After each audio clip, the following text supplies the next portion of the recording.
let's get started. Maddie, I think you got the joy of doing recap, right?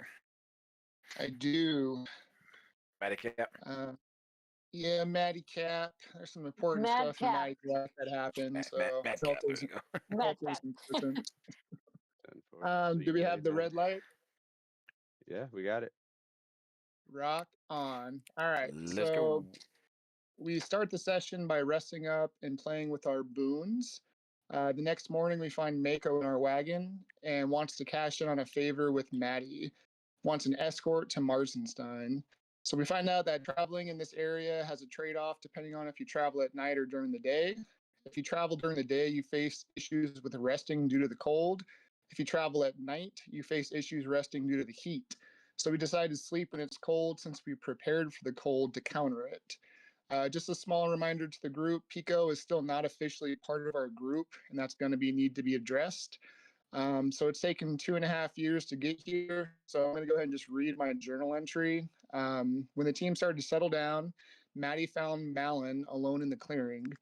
There's a gentle wind brushing against their faces as the fresh snowfall blanketed the world in a soft, silent purity. There wasn't a cloud in the sky, only the glitter of stars scattered across the endless black sky. Each one was brighter than the last. It was a perfect moment, and Maddie saw the most beautiful thing he'd ever laid eyes on. Malin standing before him, as though she was a very constellation he's been searching for his entire life. He could feel his heart pounding in his chest, and Maddie told Malin that he will always choose her over everything else, no matter the case. He held them closely as if the slightest release would shatter the magic they had created. For Maddie, nothing else mattered. As time began to move again, there was a sharp pain and a burning sensation across Maddie's neck.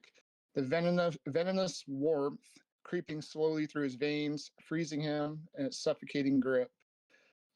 Before he knew it, everything went black. But everything turned out okay.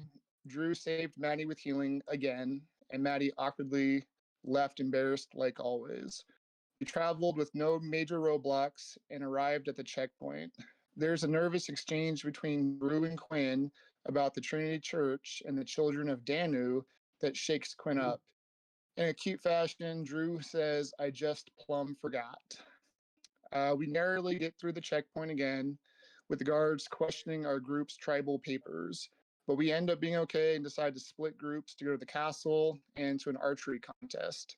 Malin, Maddie, and Pico go bet on the archery contest. Lady Mako tells Maddie to bet big on her, but he decides to bet big on the nonchalant and charismatic elf named Mig, and he wins. Quinn, Ellie, Drew, and Smalls and Argus all go to the castle to see the truth through some tapestries. They meet Der Kaiser for a tour and see art from the entire continent.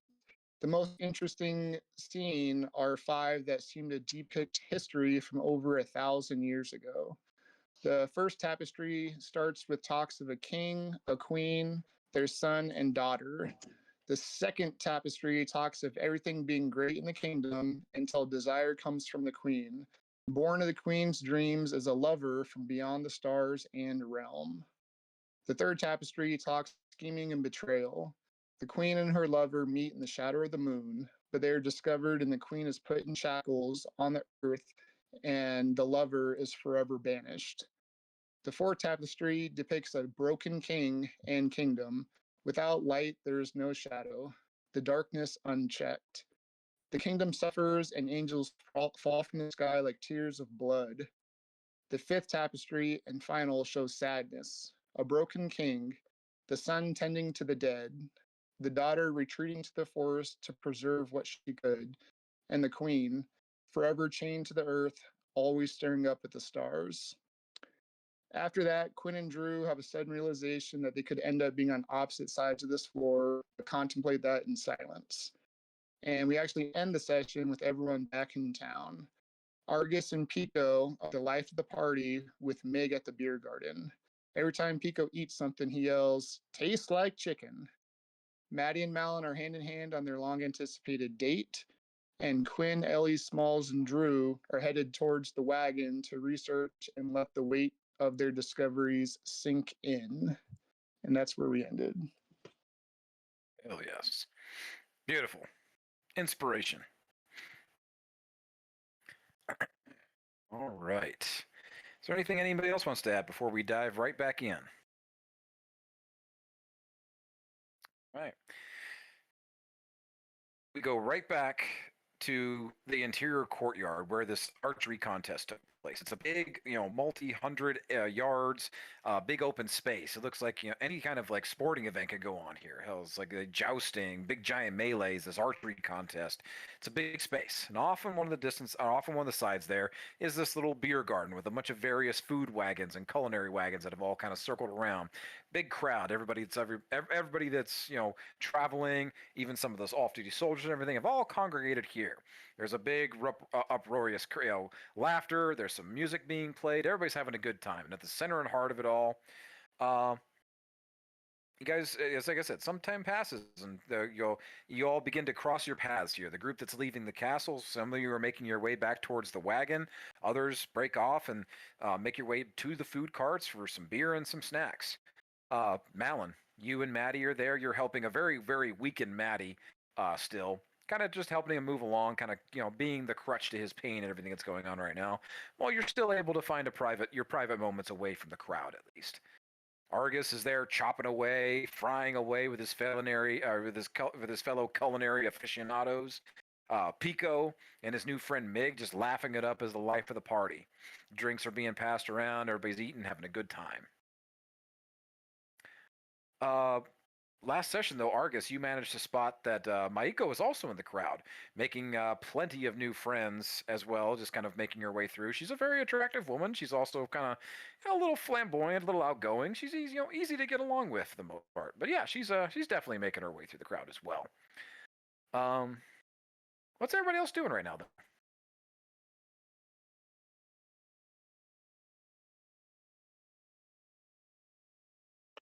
Well, Ellie went to get some mead at the beer gardens, and then she also asked for just like 2 fingers of 180 proof, just solid alcohol.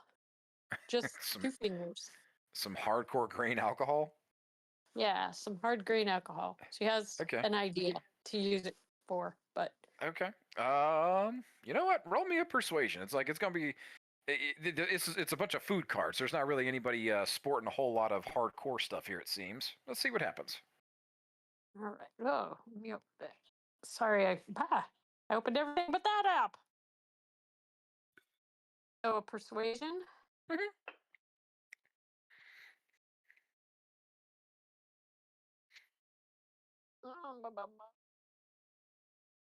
Oop, hit the wrong one. That didn't count. That was a performance. Oh, persuasion, I got a 26. Nice. You're not able to really find anything here at the beer garden, but asking around a couple of times. There is somebody over there who's working with this big fryer thing that Argus is working alongside. There's a guy over there that kind of beckons you over, and he kind of reaches down into one of his fryers and he kind of caps this little thing off, and he into a shot glass and hands it to you. It is some wicked, wicked high proof alcohol. It seems like it's less for drinking, and it's more for like cleaning and disinfecting tools. But yeah, you're able to find some. Thanks. Thank you. I know you Just heard kinda- me asking people, and I really appreciate it. How much do I owe you? That's fine. Get out of here. Go have a good time. All right. Thank you very much. Nellie curtsies and walks away. Who else?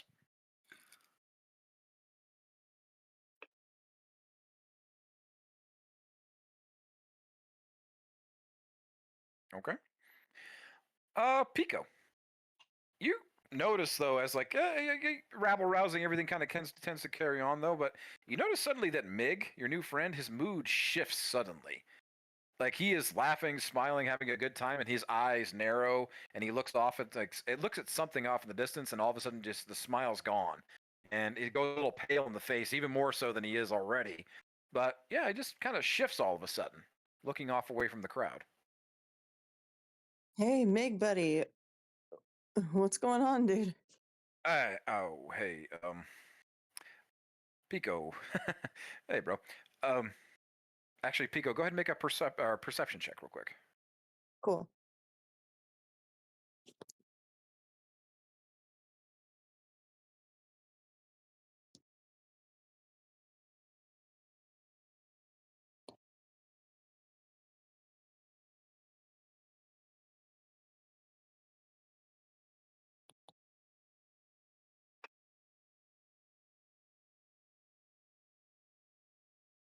A 13.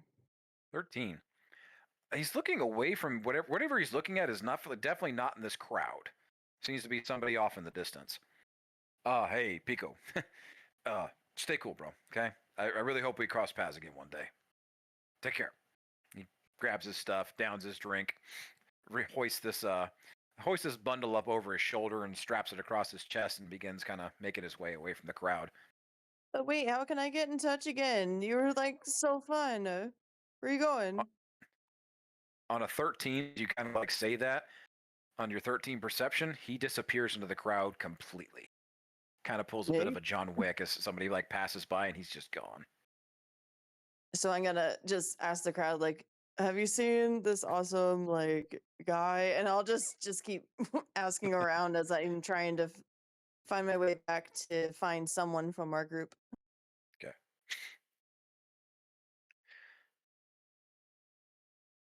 Who else? Anybody else? Maddie Mellon?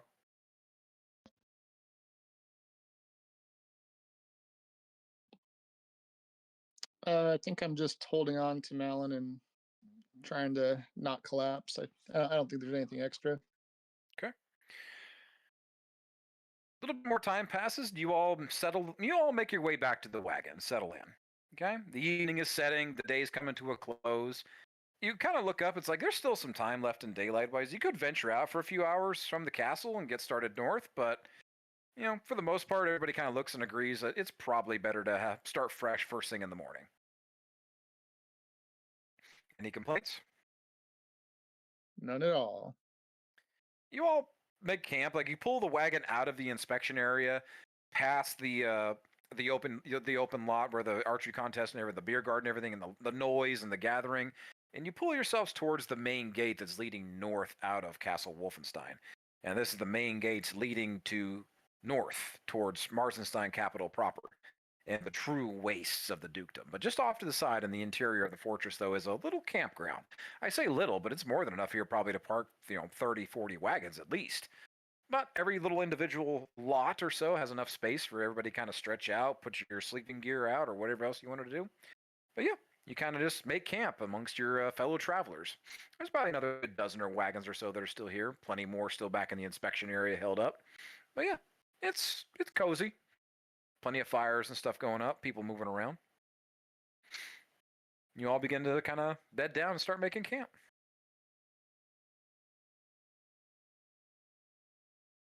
Anything going on while you guys get ready?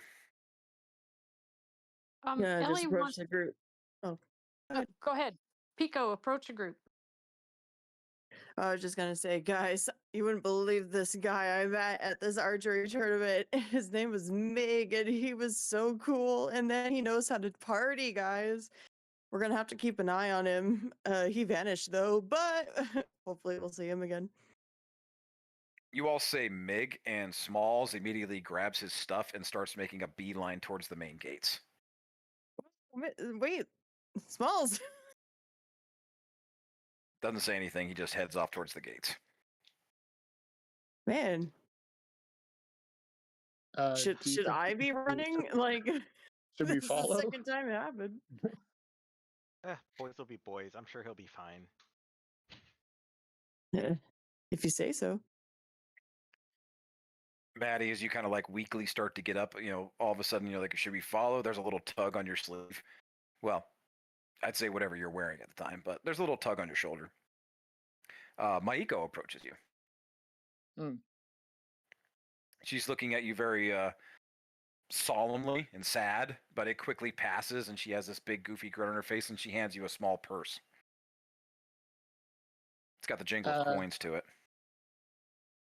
Wait, what's this? Look, I feel really bad letting you down, okay? Losing all your money like that, like everything you have. Look, you all have so little. I mean, look at you all. I feel totally awful. Truly, my bad. Okay, here, take this. It's a small bit of what you lost, but hey, it's something at least. Okay. I don't think I can take your money. I'm sure you don't have No, much at all totally, either. totally cool. Totally cool. Totally cool. I got plenty.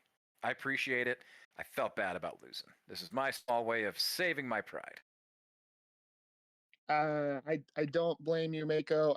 I mean, are you sure? I mean, I'm sure we could use the money for rations or something.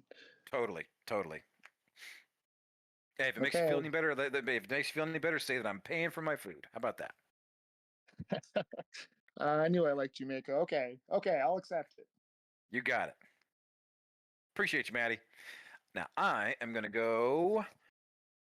What's for dinner? And she kind of like wanders off towards Argus.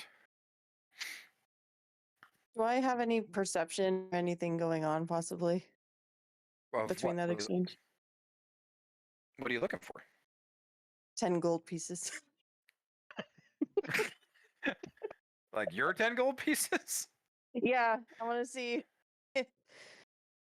It was I thought I somewhere already in the. paid you 10 gold.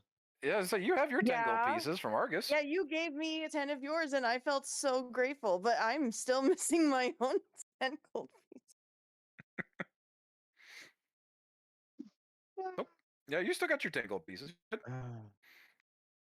Fine, I will. I will always be alert for 10 gold pieces from now. I assume we're probably far enough inland that potatoes and root vegetables would probably be more common. Yeah, I'd say so. Marshall, how much should I add to the funds? Roll me a D100. I like that. Okay. Ellie, what were you gonna do? Well, Ellie was gonna walk over to Maddie and Malin, and address Maddie and say, you know what? I remember growing up, sometimes when we were in the forest, we would touch the sap or something, sometimes this bubbly black stuff would come up and it would stick to our skin. And we would use high grain alcohol or, whatever spirits were available that would remove the stickiness. I thought maybe we could try that on your skin to work on the skin that's stuck to you. So she pulls out a cloth from her bag of rags and asks Maddie, would it be okay to just pour some of this alcohol in a small space around your skin and the skin of the bear?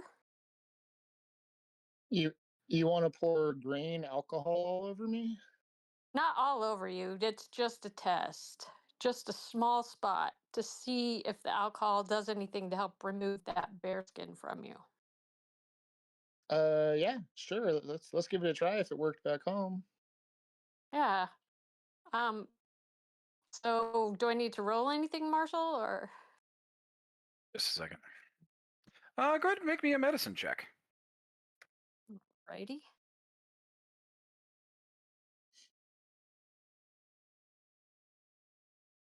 Ooh, that's a 12. 12? So what exactly you're trying to pour it over the hide? Is that what you're trying to do? Well, because the hide does it cover all of his skin, or just is there some skin without the hide on it? Because it's like a hide, but it's not like he's become the hide, right? So if there's a piece of skin, Maddie's skin, that the hide is connected to, I just want to pour it on the skin underneath the hide just to see if it does anything to To relieve. kind of like try to like rub it off of that area, like when you're taking off like prosthetics. Yeah, just a small area, not because I don't want to cause any harm by trying to tug on it, because he's already been through enough with people tugging on that skin. Okay. On a 12, you're able to find that little patch on his left shoulder where it was starting to separate off. It hasn't quite fully adhered back to his back onto his skin just yet. So No, I'd say yeah. You're able to find that left shoulder there a little bit, and you pour the alcohol on. Definitely, Maddie, roll me a Constitution saving throw real quick. Why do you hate me? Disadvantage because I'm exhausted, right? Oh yeah.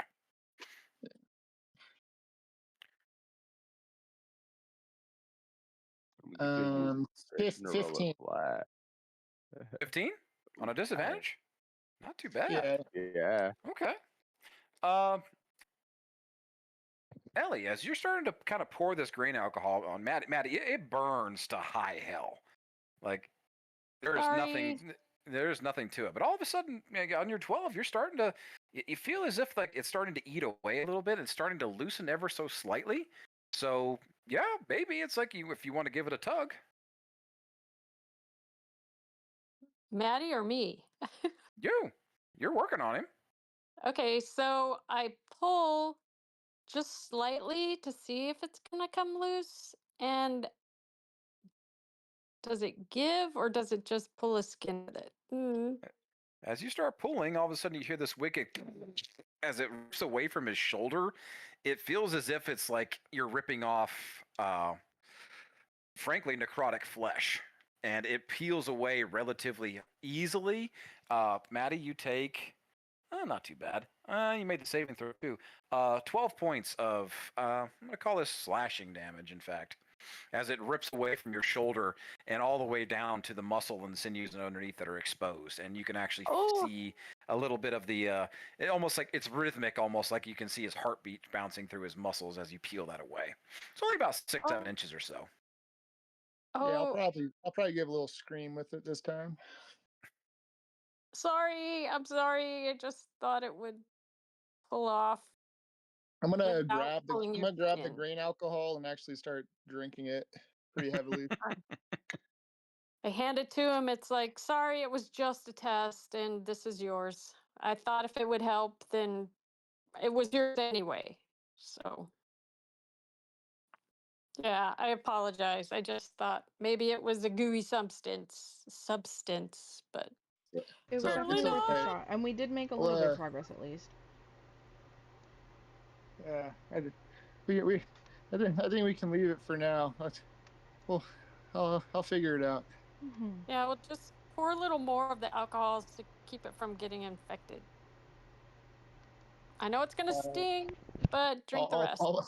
I'm gonna listen to Ellie and do that. Or cauterize it. Or cauterize it. You can Nope, I'm just gonna cauterize it. pour the alcohol on it and see if that disinfects it. Okay. It was just a try. I'm sorry. I just was racking my brain thinking, what if it's just gluey? But no. Okay. That was my The- try. The hide quickly begins to start to adhere back to the flesh of Maddie and starts to kind of get that kind of sticky, gluey substance to it, as if it's like healing very, very quickly, but very, very coarsely. Mm. All right. Well, that was my try. Sorry. Do you want me to play my flute for you so you can go to sleep? No, just kidding. I'm going to walk away and just curtsy and walk away. Sorry. I just shot in the dark. Sorry to shot you. Brew, if you're still here, did you want to try talking to your sister? If you feel up for it? No, I gotta go to bed. Okay. Oh no. Feel better, okay? Yes, do. Be safe. I'll keep listening. I'm just not Okay. up to talking. All right. Let me know if you feel any different. All right. Any other talks while you guys are getting ready to bed down?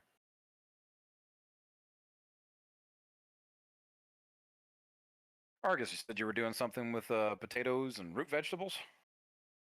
What's going on? That was the plan. I was trying to figure out what the general protein options would probably be. If there'd be like game that would be less fish oriented. I mean, you could easily procure something, whatever you're looking for from the food carts and everything like that. Raw product easily. Like you're in a fortress and with a bunch of tradesmen and merchants and stuff like that There's traveling probably from all like over. probably a lot of foxes since it's more of a tundra area. So I was just trying to what game would be more relevant. But Lots I of assume, like, fowl. fox meat. A lot of Yeah, birds. a lot of birds. A lot of fowl. Probably chickens. Tastes like pico. So you doing like a stew or something? Always tastes like pico. That's kind of where we're at as a stew, but do it a little bit thicker. Okay. Maybe use some goat's milk, make it almost like a curry. Ooh, nice. Have that satchel that allows me to produce spices. Hell yes. As you all kind of bed down for the night, warm, A nice safe. warm Oh, curry because cold weather. gotcha. Digging it.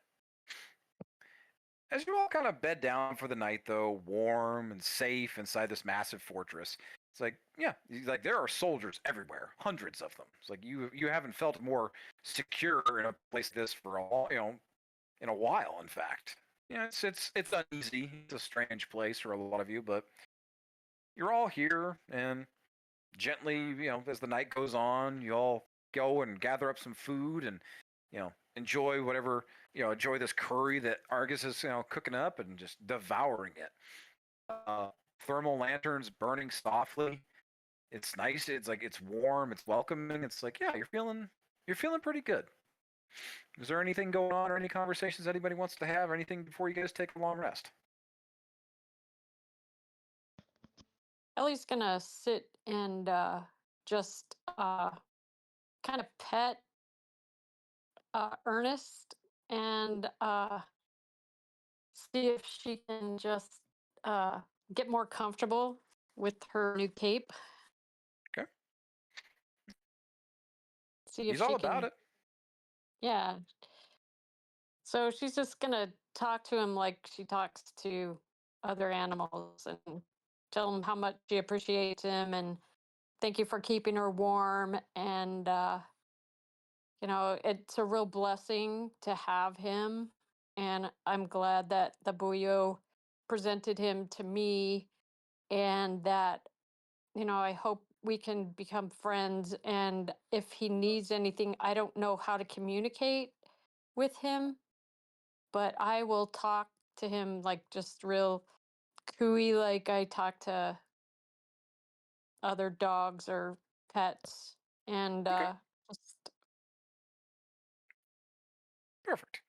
Yeah, he definitely does his little like biting and chittering thing.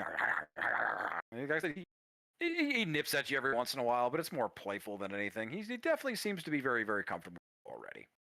But no, in terms of actually communicating, you have no idea what he's understanding or if he is or not. yeah. Not for now. Anybody else? I think I'm gonna Okay. approach the group. Oh, Okay. go ahead. I have two for Maddie actually, but we can do this after Pico approaches the group. So Cool.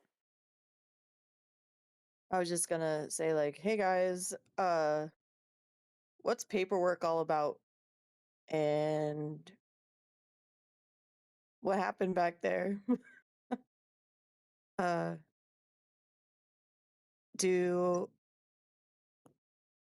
is now the time to talk about that or Maddie just, even though he's exhausted and drinking a whole bunch now, fumbles through the satchel, grabs the paperwork that he for sure had, just like with Quinn and everybody else, and just hands it over to Pico and fill this out. You're accepted. ooh, accepted? Is this like a club? You guys are a club? Well, it's an invitation to our actual like traveling group. You would be Quinn's part of us. Quinn's gonna slightly shush Malin. It is totally to be part of our club. We are completely about partying and having fun and making things bloody. You will totally enjoy being part of our Oh club. my god. You guys. This is cool. So I write my name on here? Mm-hmm. And Pico signs their name on that and passes does it it back look to like Maddie. chicken scratch?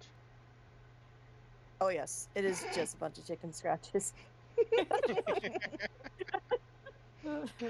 You notice that Oh, it yes. says there's 3 specific lines on there. It says name, like basically what translates as like occupation, or like what is it that you are? Are you a warrior? Are you a mage? Are you a priest? You know, what are you? And then it says dukedom of origin. You need those 3 lines. So it's Pico. It's Chicken Fighter. And For Surf the and Turf Chicken. for the dukedom, you can, I can help you out with that one. Oh. I can't just put Surf and Turf Chicken. Is that where you're from? I basically surf around, yeah. I don't think I'm- they would take that. I'm pretty sure it has to be an actual dukedom that exists in this realm. In this realm? Yes. The What- specific area that we are at.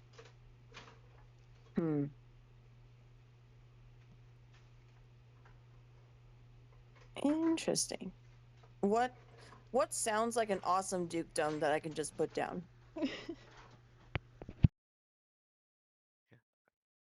Why don't we make it a little easier on ourselves and say we picked him up where we got Quark? That way, you know, we can claim their cousins. They talk to each other, so I'm sure it'll work.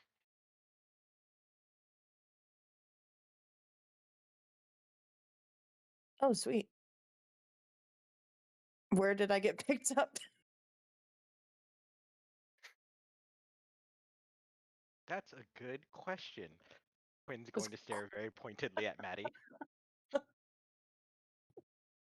We're Maddie doing is great by him. Maddie's like falling asleep, and not even on purpose. That's definitely happening.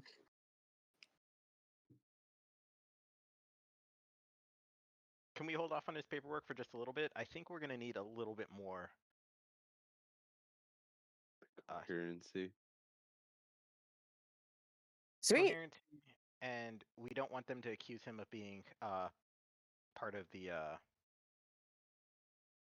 yeah, they don't Part of- handle Um, they don't handle the unknown well, so we totally should be a little bit more careful I before we could send that back. possibly find somebody to forge some papers for him. Hey, I'm game, guys. I showed up. You guys are such a welcoming company. We got some good vibes. I'd like to continue that. Be cool.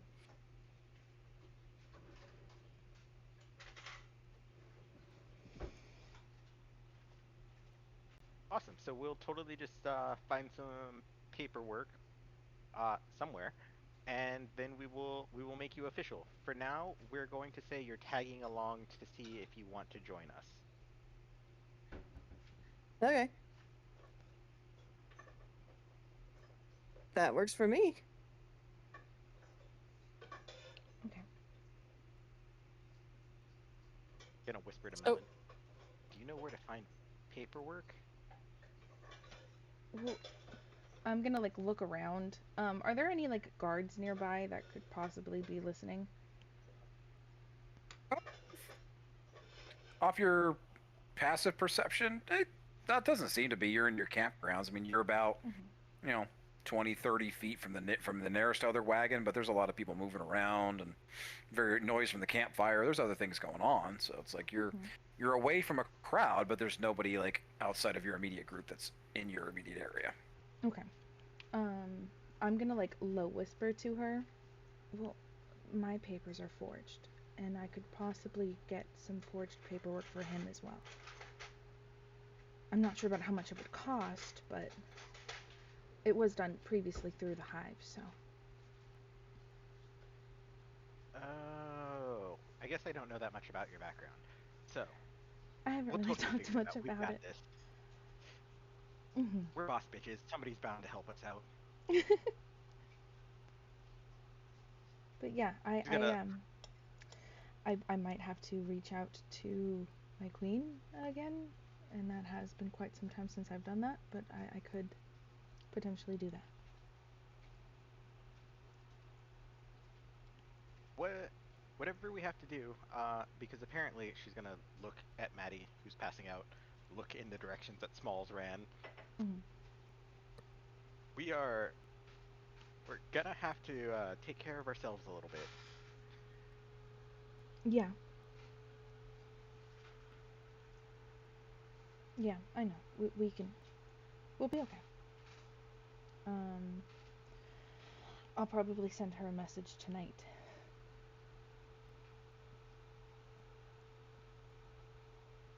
Or something. Totally awesome. Let me know if I can help. Yeah, for sure. I'm gonna give her like a really tight-lipped, like slightly anxious smile. And then go wake Maddie up.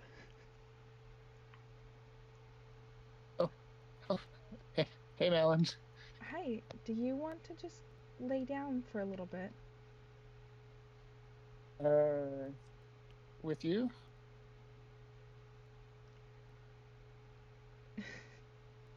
Would you like me to join you? I would like that very much. Okay. Should we ask Drew to also join in as a wolf? So you can pet him in your sleep? Yeah, of course.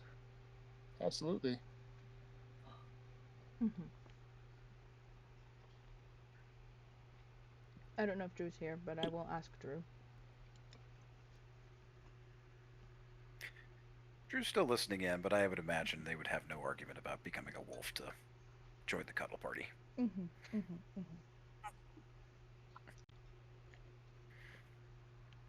Mm-hmm. Drew else? is in. Yeah, yes, of course. Who else? What else is going on?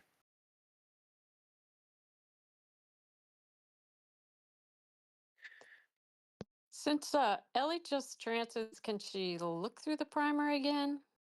Sure. What are you looking for? I don't think Ellie's ever looked for anything about the Doom. If there's anything there about the Doom, Okay. just Roll me a religion check. You can add that D4 to it. all right.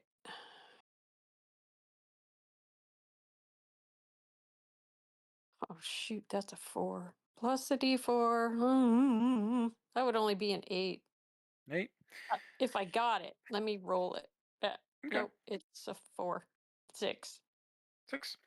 On a 6, there's a lot about the Doom in this book. So much so it's hard to pinpoint down other than what unless you're looking for something specific. I mean, there's a lot of things in here. There's talks of wars, crusades, there's a meteor strike. There's like all kinds of things that have happened over the, centuries and stuff that have been referred to as the Doom. And the Doom, like even your understanding of being raised outside of the church, you know that the Doom is more of a all-purpose general reference to anything that is evil or against the church or whatever. It's like a lot of things are the Doom. Can she specifically find something about the crusade with Saint Chadwick? Not on a 6. No, okay. Try again Not later, on maybe. a 6. Okay. Well, I'm just gonna get out my pan flute and play for Ernest and the group. Just something quiet.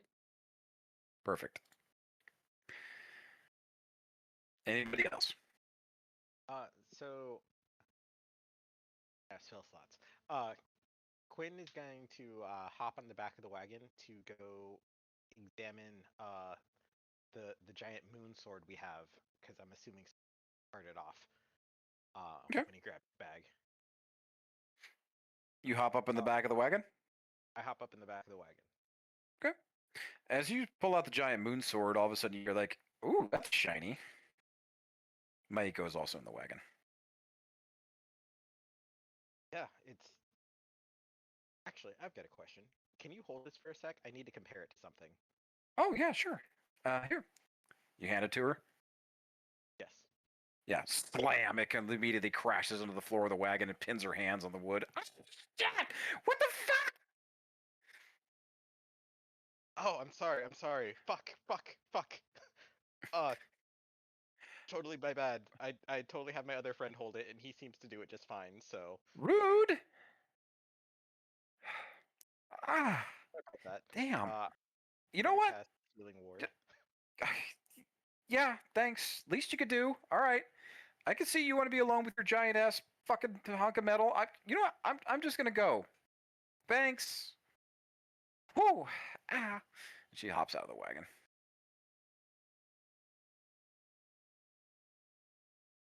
Huh, that could have been a problem. Um, Quinn's gonna Quinn's gonna cast Spiritual Weapon. She just wants to. She noticed at a distance that it looked very similar to her spiritual weapon, so she wants to examine it really closely. Okay. And could I roll? Guess it would be perception to see if there's anything,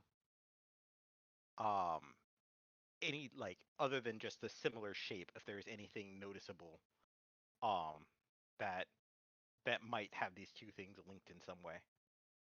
Sure. Wouldn't be like, are you just trying? Like, perception is going to give you like a physical, like you're going to physically inspect it, either perception or investigation. If you're trying to like pinpoint something that's more magical, it's going to be arcane or arcana. Okay. So what do you want to do? Let's do Arcana. Let's see what we get. Okay. Oh, I forgot to change my settings. 4. 4 on the arcana. 4 on the Arcana. That Okay. didn't go well at all. Just off a base like perception, like you're looking at these things, they're very similar. It's design wise, it's a giant ass blade with no real guard to it, with a fixed handle. So even your spiritual weapon is a very, very similar design, albeit different colors. There's a lot of differing things about it, but on an Arcana 4, you can't tell why. It's like why you know that your spiritual weapon is not something that is. You would know that your spiritual weapon isn't something that's tied to a specific, like something coming from a specific god, or it's like this is the way it looks like for everybody. No, it's specifically tied to you. Your spiritual weapon is this sword, whereas somebody else, it could be a giant hammer or a giant axe. It could be any number of things. For some reason, your sword looks like this sword. Interesting. Okay, Quinn's gonna cover it back up, cover the sword back up, and slowly push it to back where it was. Then hop off the cart and get ready for bed. Okay.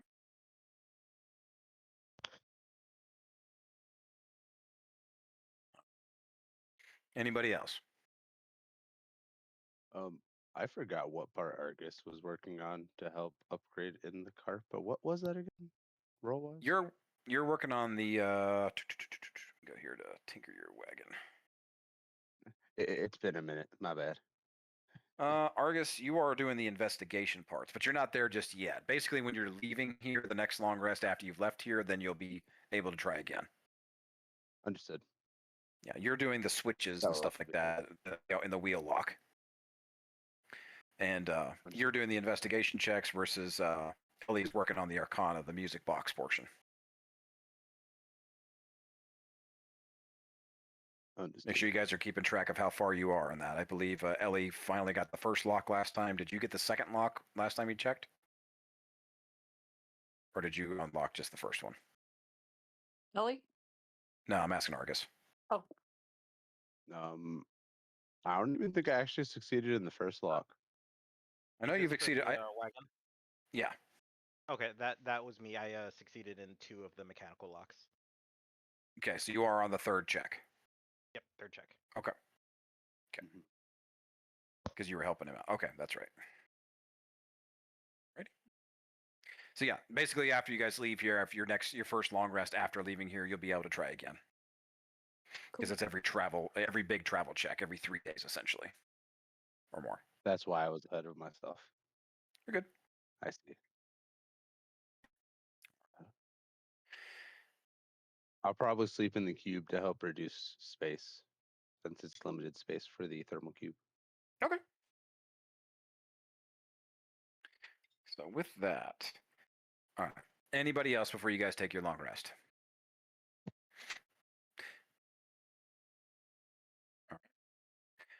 As you all bed down for the night, like I said, warm and safe inside this massive fortress, you're all beginning to gently drift off to sleep, belly full of food and drink, not having to really keep up too much of a watch. You got the guards, this fortress of hundreds of soldiers all around you. Like I said, it's a little uneasy for some of you, but not too bad. Throughout the night, though, sometime in the night, you're all overcome by an oddly familiar sensation. Time itself seems to cease for all of you. Each of you is unable to move. You're trying gets you nowhere beyond where you're already standing or already laying down. None of you are able to speak really or even hear each other, even if you could. It's like you're in a void. It's like even if you try directly to speaking to one another, you just can't hear anything. Not the sound coming out of your mouth. You don't even really feel the vibrations in the back of your own throat. For a moment, though, each of you is here. But then, not a moment later, somewhere else entirely. Hasn't been too long since you felt this way. Last time you felt this way was when you were traveling out of the Endless Acre Wood. I need everyone to roll initiative. Balls. Go ahead and put it in chat, too. That way I can track it.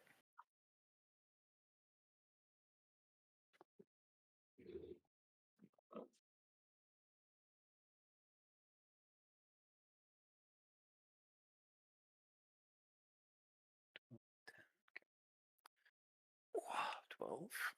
I think Pico has the higher dex. 22, damn.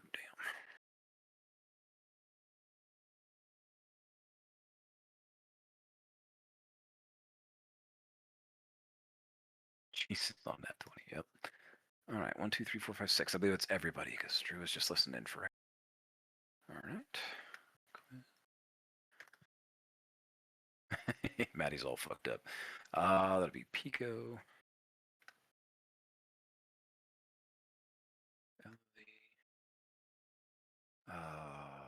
Malin. Argus.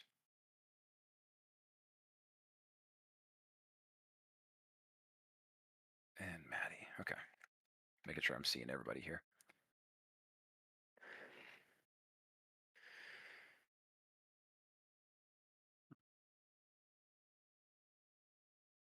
Each of you finds yourself somewhere else. Quinn,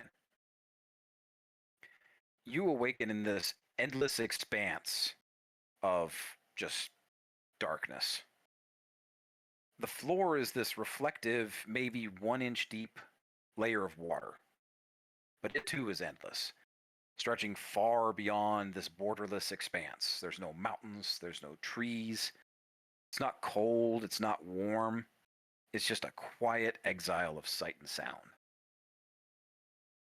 The only light is gently shining from this full moon that is massive, but it feels like it's infinitely farther away than what you're even used to ever seeing. That no matter how high you might fly, you would never get any closer to something like this. It's a place of empty. All but a pair of these soft, welcoming, fainting couches. One's occupied. This beautiful hand is outstretched, welcoming you over. All of a sudden you look down in your hand and there's this glass of the sweet-smelling blackberry wine. Where did that come from? Do you take a seat? I do take a seat. It's comfortable, comforting. You're able to stretch out, soft to the touch. You feel that there's something incredibly peaceful about this place.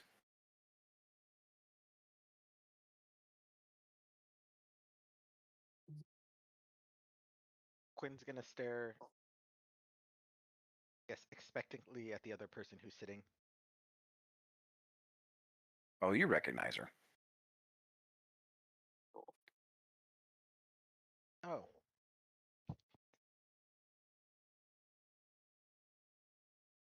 That was a cute touch. Leaving your mark back there in that place full of dead men. Well, what used to be men, I suppose. Dare you say that was our mark? of course. It was totally for you. I figure if we're going to bring you to the light, or at least bring your name out into open, people have to have something to follow.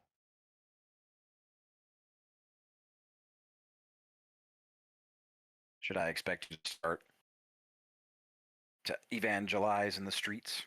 You're gonna beckon every little leper and beggar and pauper to our cause?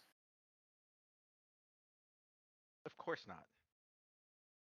Most of those are far, far beneath your glory. Totally, we want the best and the brightest. And we will tear down the establishment that they have. And then, all the rest can cower for their own weakness. You know, in chess, the pawns go first, right?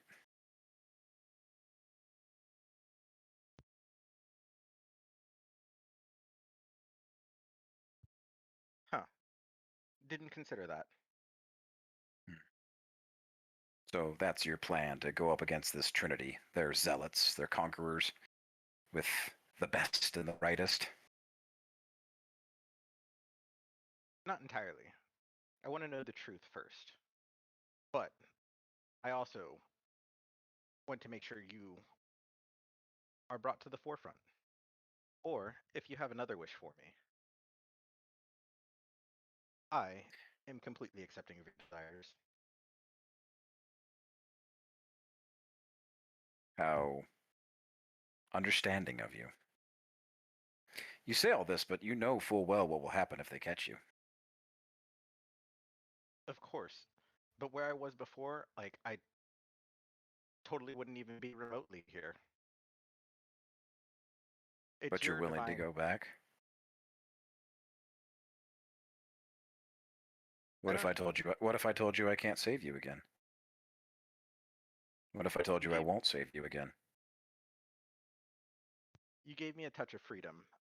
At the best I can do is devote myself to you. You brought my magic back, and that was all I cared about. The fact that I could taste it again once will be more than enough. If I get trapped again or killed or they take it again, it'll be worth the sacrifice.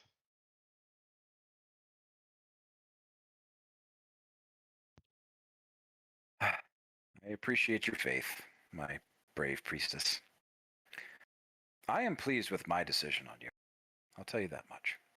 One day, it will be time to step out of the shadows and stand proud against the moonlight again. But I need you alive to see that day. Our day. I will take the utmost care to make sure that happens. See that you do.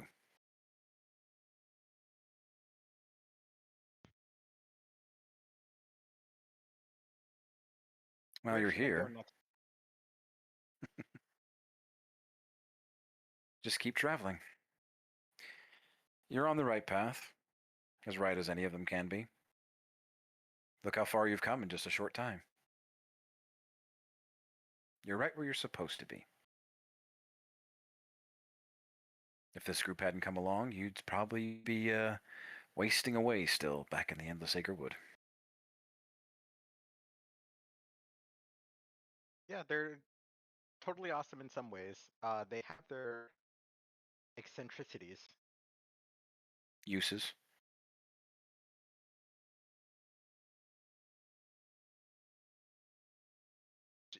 Quinn's gonna have a mildly puzzled look because she's gonna think of Argus and his cooking and going and think, I guess that is useful. Remember, my priestess, in chess, the pawns go first.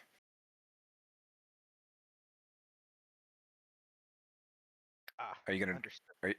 are you gonna drink that? Feel better tomorrow. She's gonna hold up the glass as if she's cheering.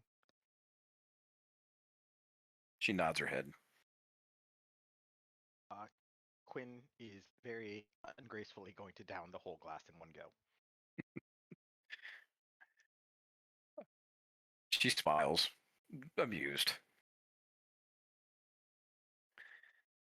Before you go, you should know. You should already know, though.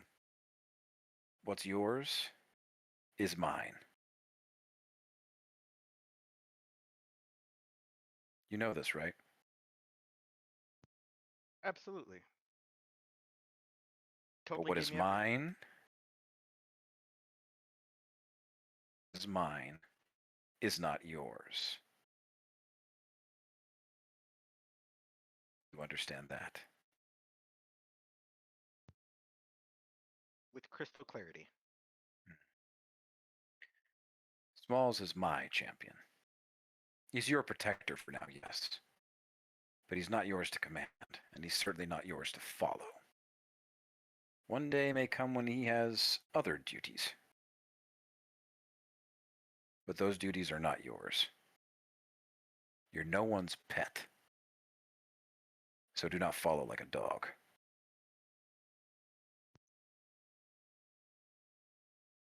Quinn's gonna grin slightly.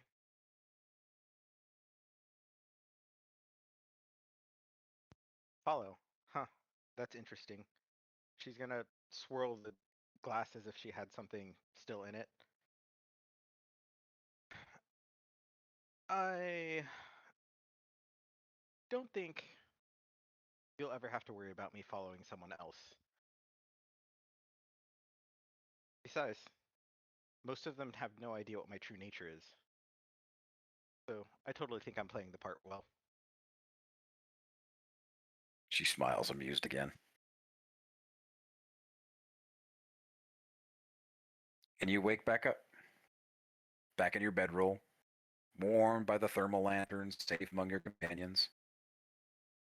You feel stronger, more connected, not only with her, but with your own magic.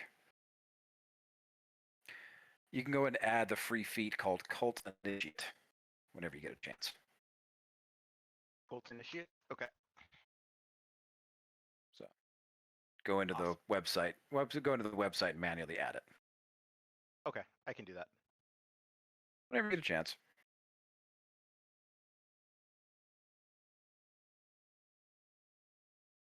Pico!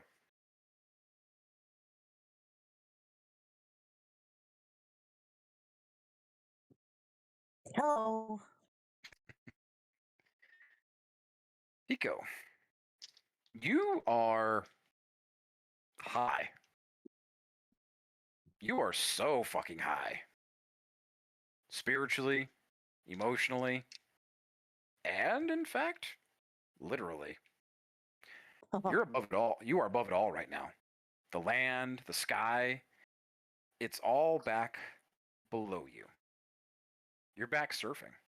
Above, beyond, you feel that urge, that surge of energy, that need for speed, that urge to. Oh yeah. How's he feeling? How's Pico doing? I'm lit up. I'm feeling pretty good. Terrified of how high I am, but at the same time content in how high I am.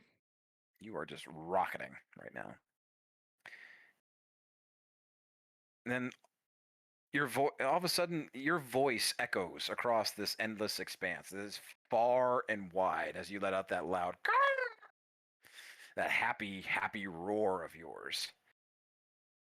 And they say every once in a while, if you stare into the abyss or talk into the abyss, once in a while, something talks back, right? Yeah. Hello. Pico, my boy!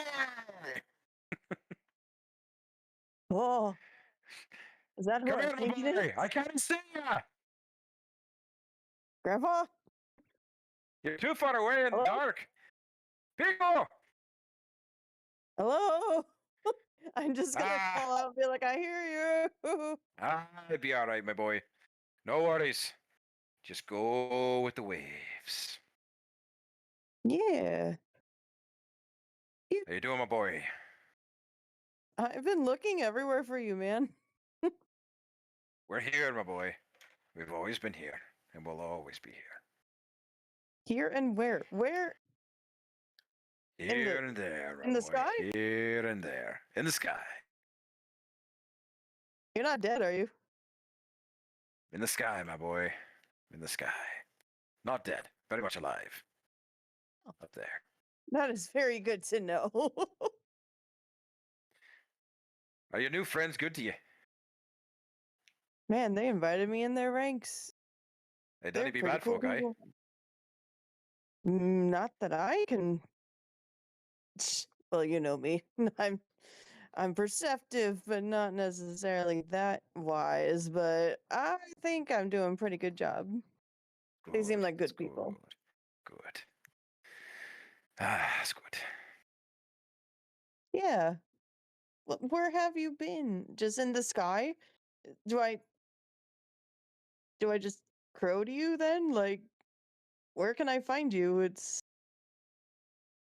like I feel like I'm literally floating, and that's a crazy feat for a chicken. Let the waves guide you, my boy. Guide you to positivity. As I done always told you. The waves brought you here for a reason.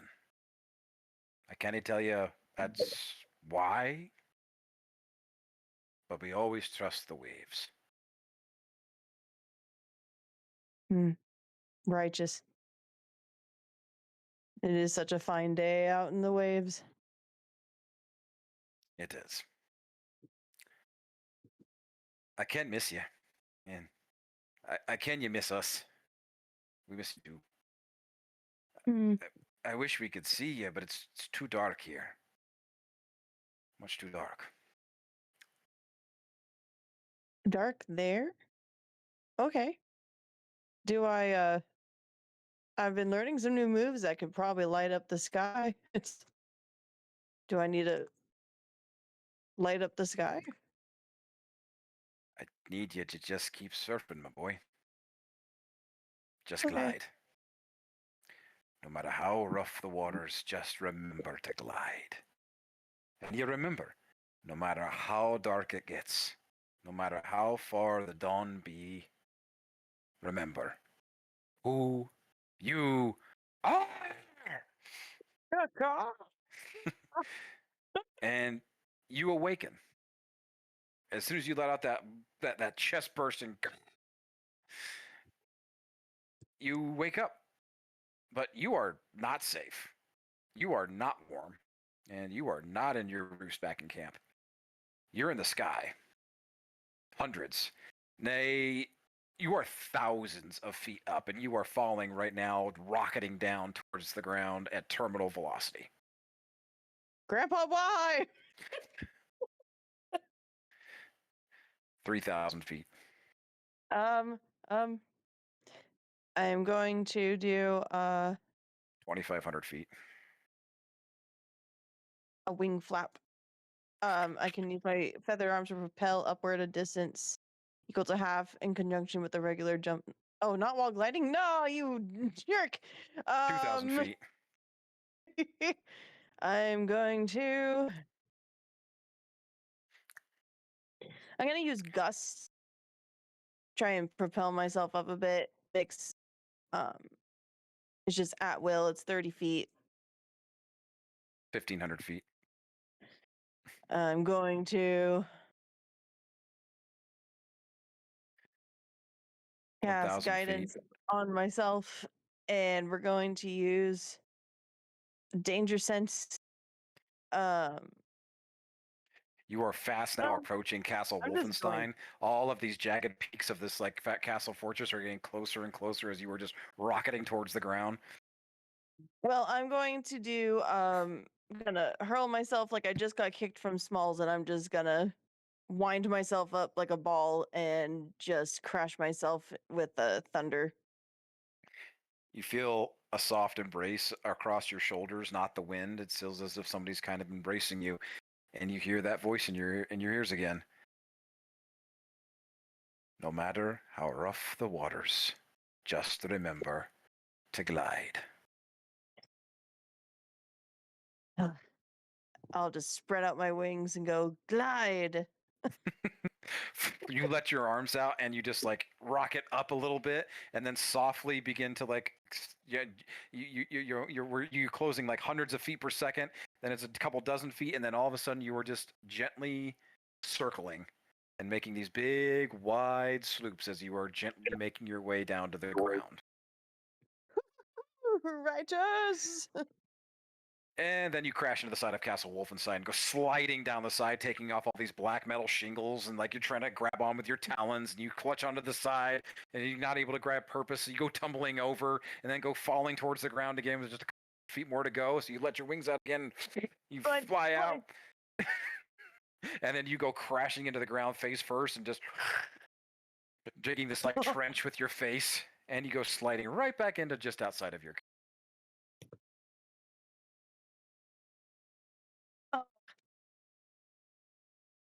Wow. And just Pico can't stop laughing.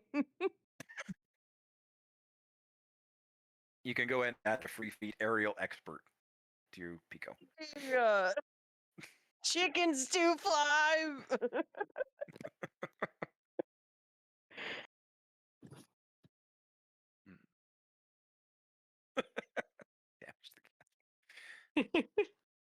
Ellie, Yes.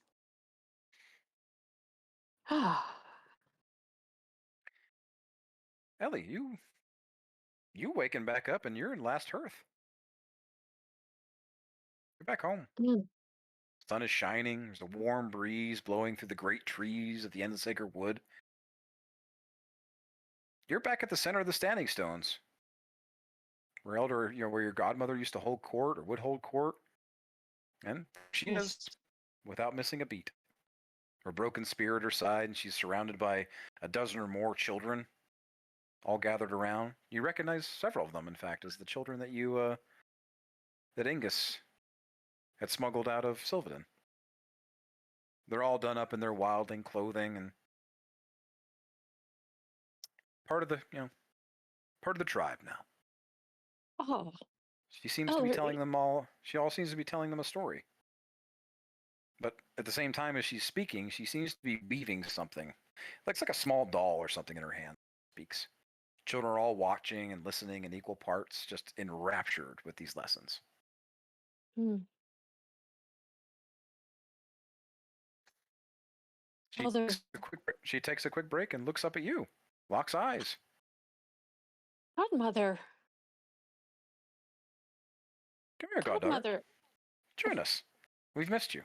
I've missed you. I've missed you. Look at those beautiful children. They So are I coming right along. joined. Oh, that is so special. I remember being one of those. Indeed. I remember too. I Mm. remember too. So, which of you here knows the tale of the wolf and the witch? She looks kind of like, has her hands slapped together, and she kind of like side eyes you, Ellie. One of the Is youngest this children, a little halfling child, immediately raises her hand, puts her hand behind her head, is like she'll holding onto her like her shoulder, and like ooh ooh ooh. Hmm. I think you have a taker. Oh, Ellie, outshined by a child of 6. Hmm. If only you were a better student, goddaughter. I'm sorry. I was Little- so wild. This little collective giggle rings out among the children. It's okay. Go on, get your materials out, Ellie. Try and follow along as we all learn together. Okay. You What do I? instinctually pull out the wildling materials that you liberated from Father Lambright and his corrupted altar back in Trinaborg. Hmm. And you begin kind of weaving them together. following along with Elder Ingrid's hands and listening to the story that the child tells. Child begins and asks a question, of all things, when telling a story. Child says, "Do you know why the witch is so lonely?"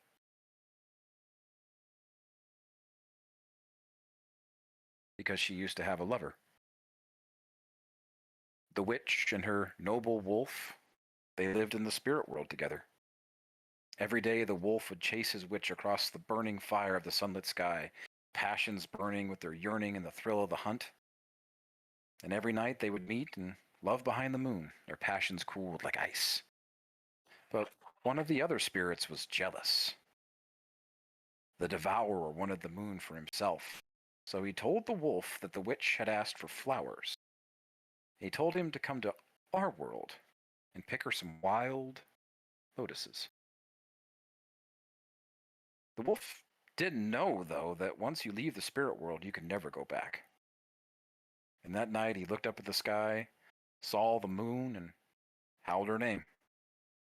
But he knew he could never again touch her. After only a single night without her lover, the witch joined her wolf here in our world, gave it all up. But she too could never return. With no hunt, though, to burn their passions, no rendezvous to cool them, though, in time their love turned to apathy. Apathy to resentment. Finally, to nothing. And love of nothing is a life without love. A tear on Ellie's face.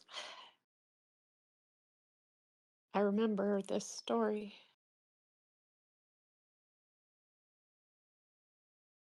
I put it in the back of my mind because I don't like this story. Can't believe it could be true.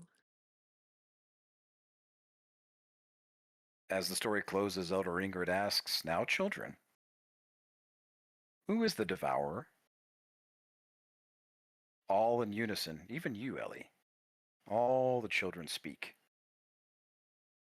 It is the apathy. They are the resentment. He is the nothing that each of us carries through our desires, our hatred, and jealousy.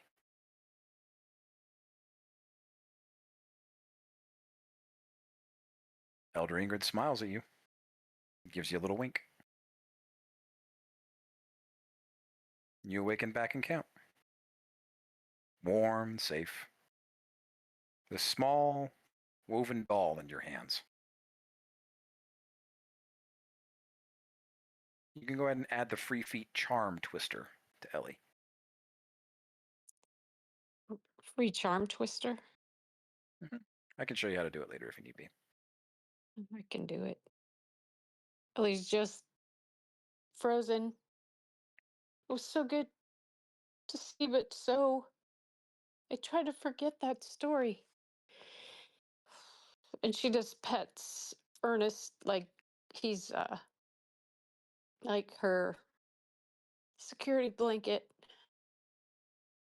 and just rocks back and forth, holding him.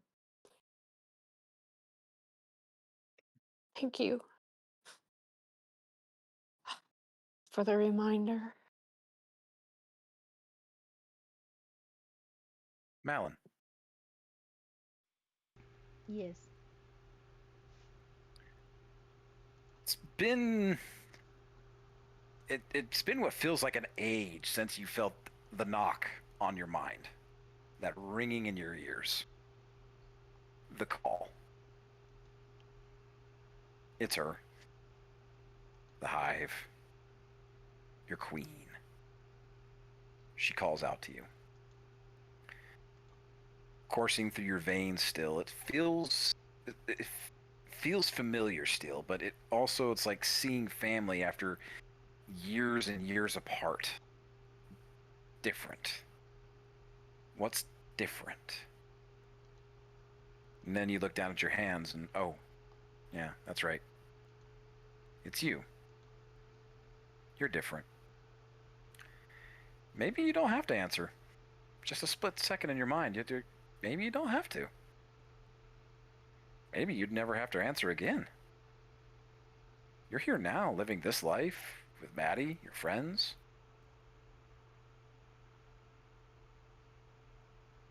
Do you answer? I'm gonna think about Pico and the contacts that the Hive has that got me my papers, and I'm going to answer. Okay. The Hive feels different.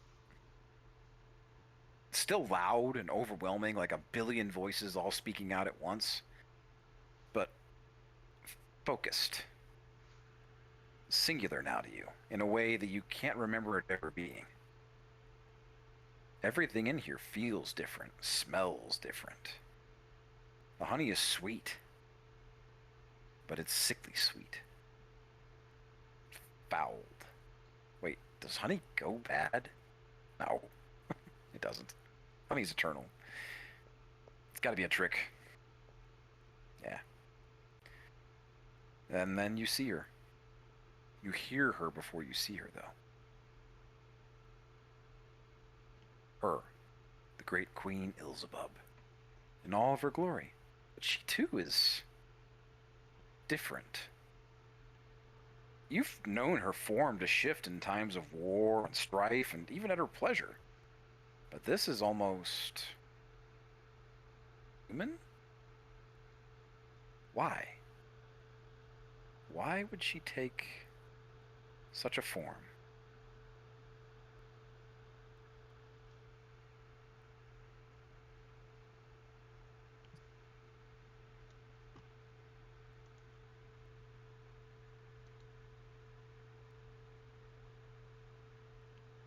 Oh. All around her, the hive in its living, breathing, horde glory. But her ichor, her being. Finally, though, you hear it. You hear him. That voice in the dark. It's not just a voice, though. It's a hand. No, hands in the dark. It's a dozen of them, all over you. His presence is right behind you, beside you, and in front of you. Finally, you can see him, or more accurately, you feel he lets you see him.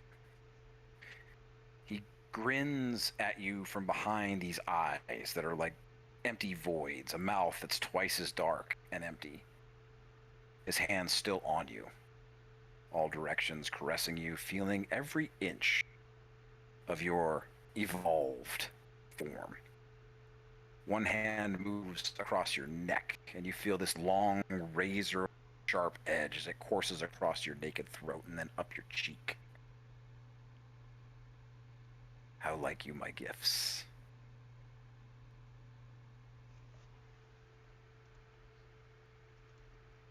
They have been extremely helpful during the fights. Thank you.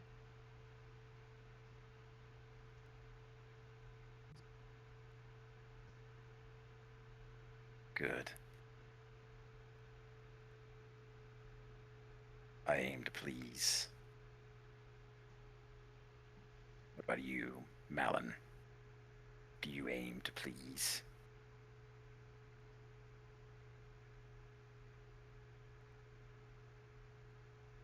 I aim to find myself.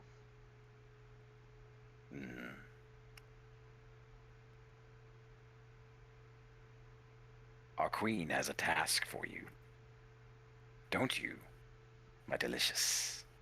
He motions his hand towards Queen Ilzebub. Yes, a task, such a task. One worthy of your gifts. The perfect soldier.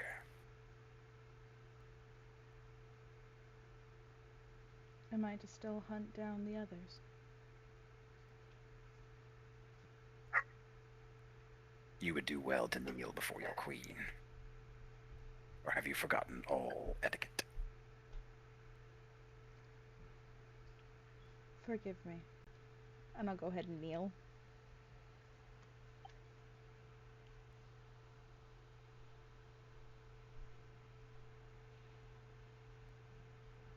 Queen speaks with that familiar booming voice. My king consort speaks the truth. Hear me! And the whole of the hive begins humming with her words. And you hear that unison voice. It's not just hers, but it sounds like 1,000 voices speaking through her. Seek the traitors. Follow their scent. Our scent. You are so close, so very, very close. Reclaim which they have stolen. That which is mine. The whole hive is shaking like a quake. But then he retorts, ours, my delicious. Ours. Queen responds, yes. Ours.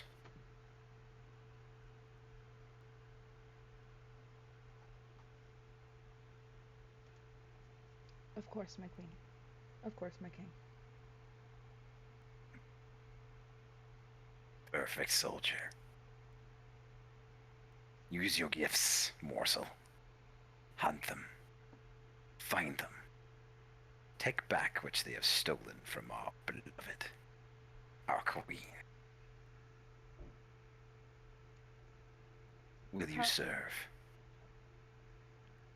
I will serve. Good girl. Hunt well. Hunter of hunters.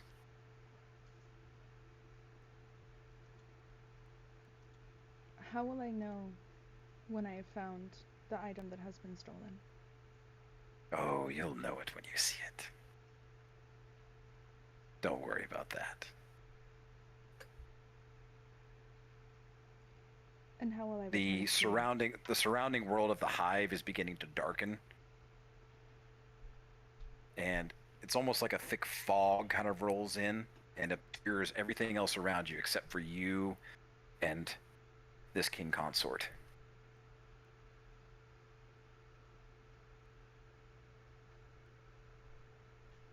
You were saying? How will I return it to you? When you have it, I will come and claim it. Understood.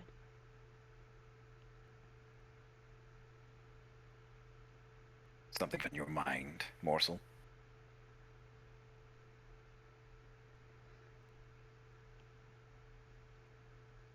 I simply haven't seen you outside of the hive. What makes you think we're not in the hive?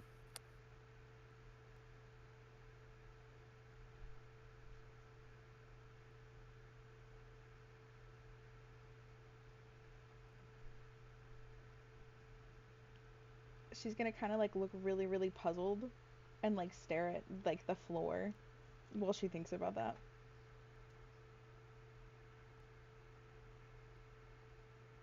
Was there something else you wish to ask?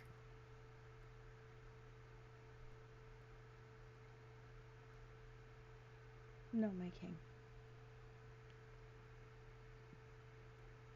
Good girl. Happy hunting. Thank And you snap back. You're awake. Safe in your bedroll.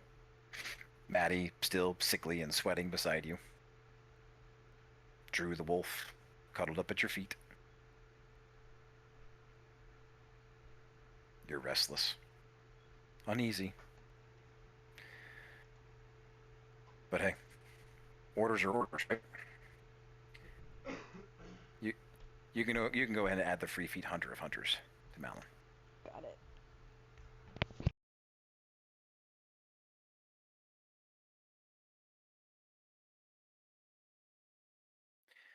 And with that, we're at the halfway point. I'd say we go ahead and take a 10-minute break before we come back to what else we got? Ooh, Argus and Maddie. Yes. Okay. Oh my gosh. That's crazy. Let's take a 10-minute break. Okay. Sounds good.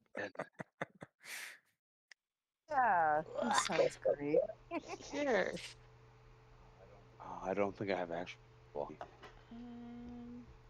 I think you have what? Like, just like straight honey. Oh, I do. we do. 'cause We have some spicy honey, but it's like I don't want that toddy. I would like normal honey. We have Regular regular honey. honey. Yeah. We do? I'll grab it. Excuse me, sir. Thank you, Stash. Pistachio. Thank you. I can't believe you brought him into this, Marshall. What? What did I do? Don't get mad at me because you're high. I'm not. I also immediately found the honey. Saw that. Mhm. I thought we'd used it all already. No, My I got bad. more honey the last time. But I also have some honey flavored brandy. Nice. I'm probably gonna need this after. That's fair. Cause I still have work. But yeah, the honey is there. I drank my coffee now. Okay, when my delivery showed up. All right, I'll be back in about 10 minutes. Sounds good. Understood. Everyone plot.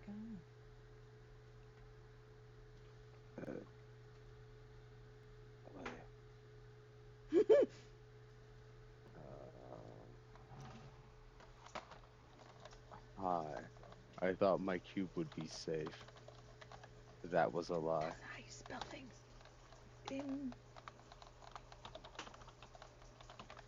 That So that exciting. might have honestly probably have been the least of safe places at this exact moment, to be honest. Ugh, I'm really excited for yours. Yeah, because I'm in my cube. Very big air quotes. Guys, I got more magic. So excited. I have to read because I don't know what any of these spells do, but I've got more magic. I know, I have to read what mine does.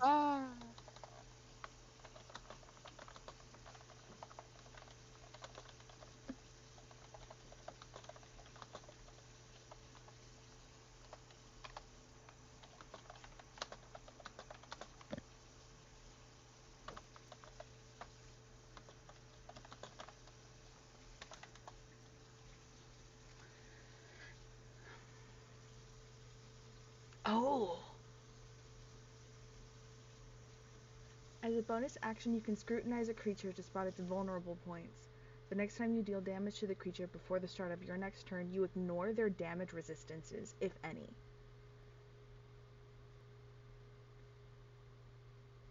Oh, now that's curious. So you literally just get stabbed through the weak point. Yeah, Rude. I like that. I also get advantage on ability checks made to recall information about a creature. I do also already have advantage. Which one is it?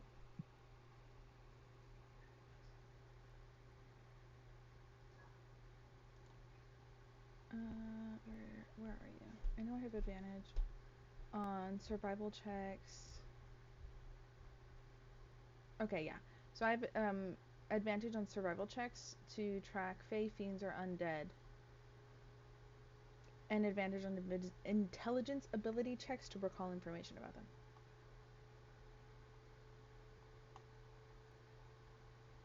Interesting. I like this. Okay. We only have one reaction, right? We have an action, bonus action, reaction. Yes. Okay, that's what I thought. We.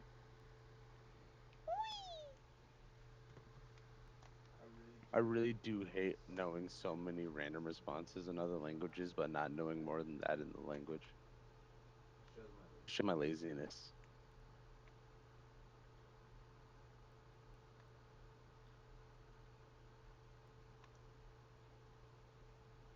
I'm like completely rearranging my Animal Crossing island again. For the 7th time.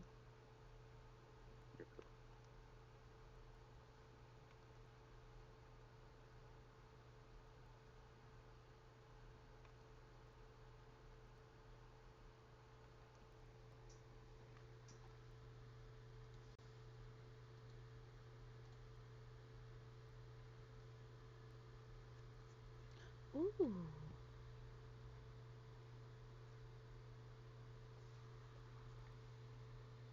Sounded like a good ooh. I'm looking at what you posted.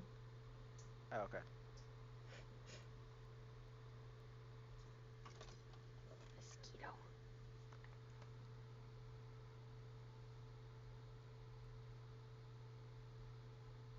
Multiple accounts suggest she factored into the recent lethality spike.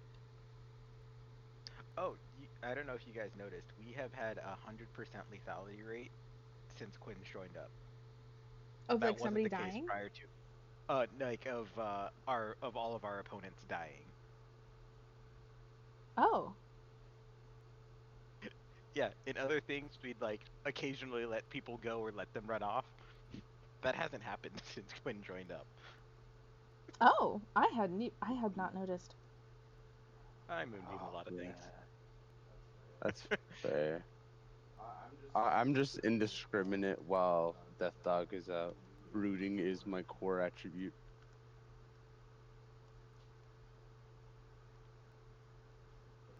But that is friends alive to you slaughter. I feel like that's why I would want to become like a master necromancer class, with just to be raising my friends so they can keep fighting. Like they're stubborn enough that they're doing it. You'd be like, you can bring us back. Let's see how many times we can fuck around and find out.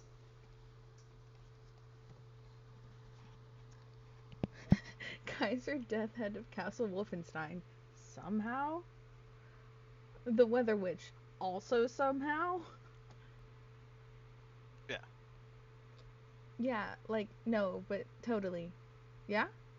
Yeah. Drew, scream if you Alright. need us. You seem like a screamer. Yeah. So. I love these. Yeah. So I've got a lot more to work on. But we'll yeah, I've got a lot to work on. But I think the surprise will work out. So we gotta be quiet about it.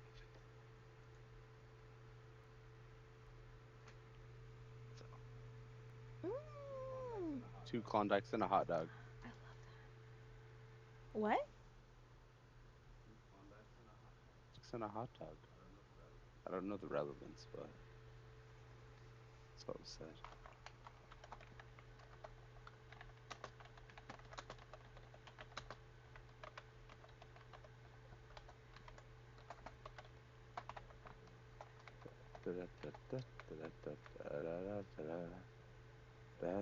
There we go. Mm? I hope Ali feels better. I know, me too. Tummy troubles suck ass. Mhm. Where do I have a pin? Oh.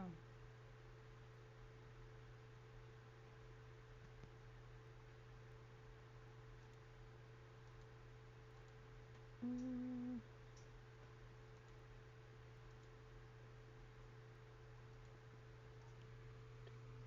The stuff to make the cake. Hmm. The Argus one looks really cool.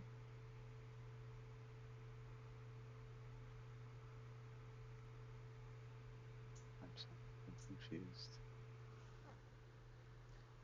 You should I come think over here and look at my screen. Yeah, that's a doable thing because I'm not wired to my computer like I once was when we all started this originally. I've upgraded to wireless technologies.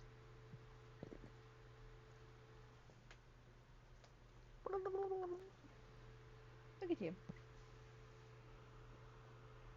Lindsay's characters are my favorite though. I think I captured both of them. Mm-hmm. I love that they both have very similar expressions.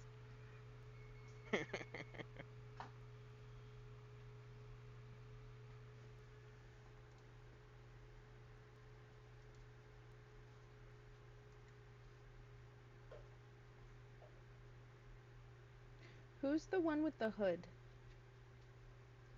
Ellie. Is that? Oh, that's Ellie. Okay.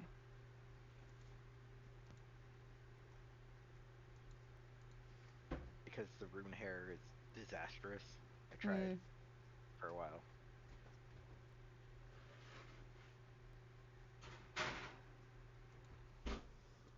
What's this? Oh, you make it? I'm trying to remember if we have all the stuff.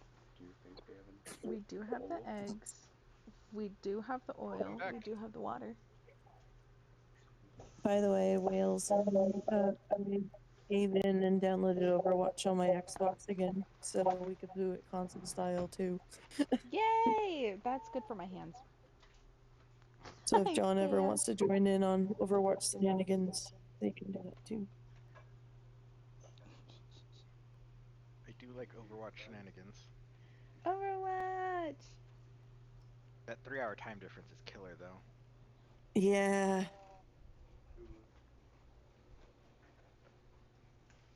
We'll figure it out. We'll have to plan game days or something amongst us. Excited! I get to see you guys in like 3 weeks. Right? Hello, we got Nerdy coming up. Excited. It's for it. a slightly evolved Nerd. Be a little different this time, Yeah. which is Okay. okay. We adapt. We make it work.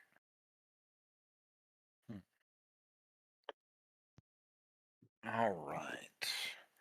Is everybody back? Yes. Yes. Okay.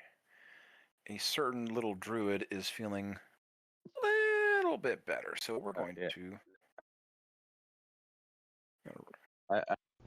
I think Wes was having headphone issues.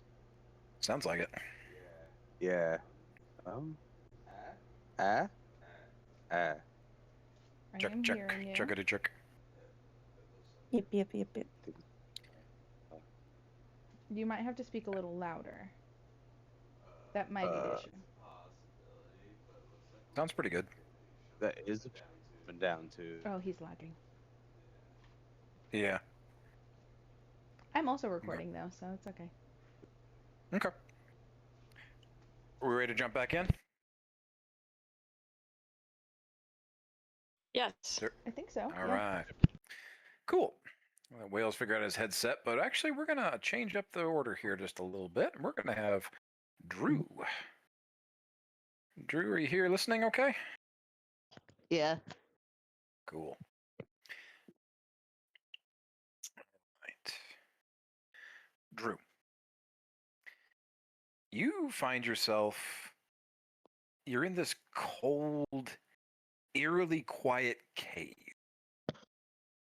Doesn't take but a few moments for your eyes to focus, though, and rather than a cave, this is a tomb.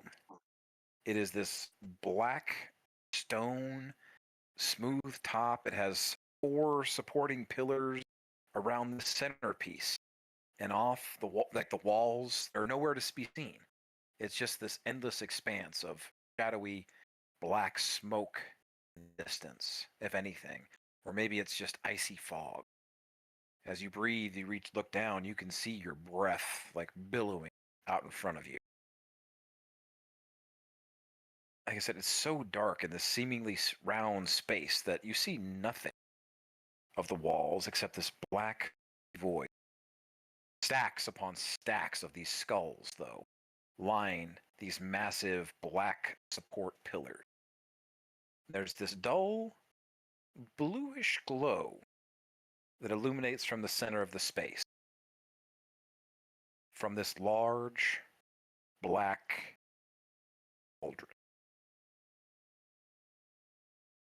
These hooded figures all encircle it, chanting something. It sounds familiar, like a child remembering a lie or something like that from years ago. It's like that song that's just on the edge of your mind. Like I heard this before.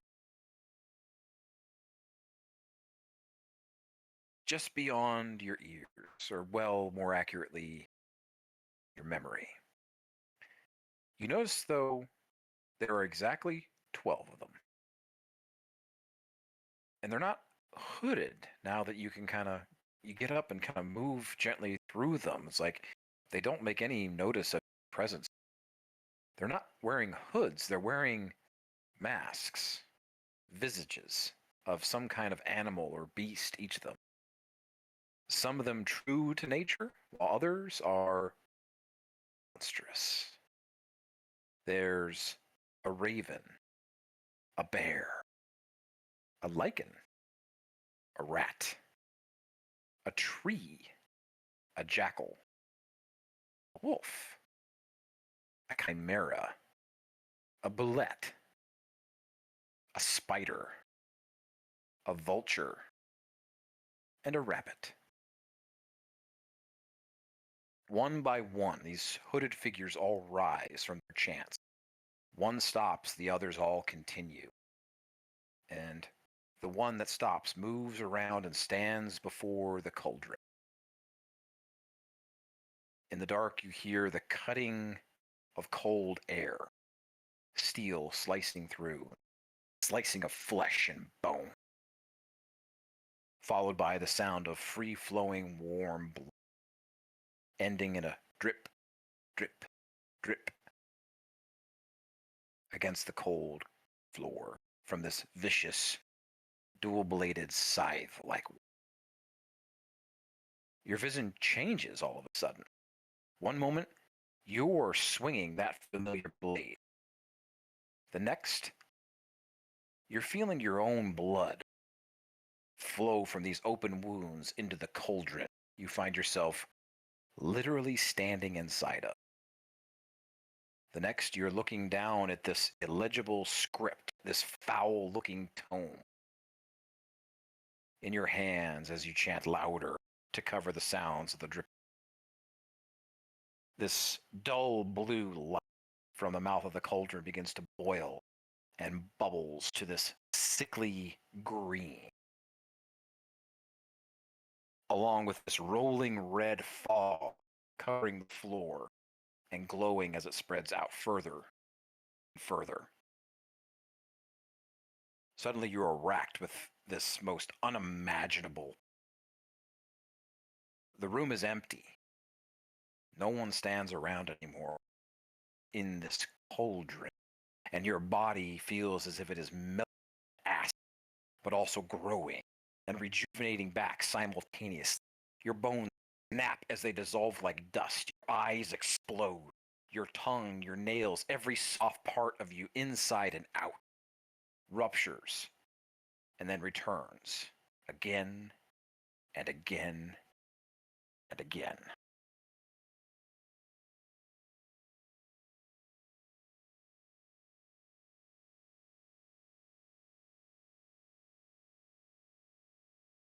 Just as it feels as if you cannot take any more. You feel hands that are not your own pulling you upwards. You feel your head and body cresting like a watery surface. You're, like you're rising out of an ocean, like surfacing after nearly drowning. It's this rush of excitement. All of a sudden, your flight over the fight sensation, your brain takes over. But the very next sensation you feel is cold. Bitter cold. The slapping of your feet running across this cold, dark stone, slick with blood. Up these cold, wind-swept stairs leading to this weak and waning light, and then the crunching of snow underneath your feet. Endless snow, but also the crushing of bones. You're so thirsty. You find yourself crawling on all fours. You're seeking water, something. Water, even though once it's found, you badly, all you taste, though, is blood in your throat.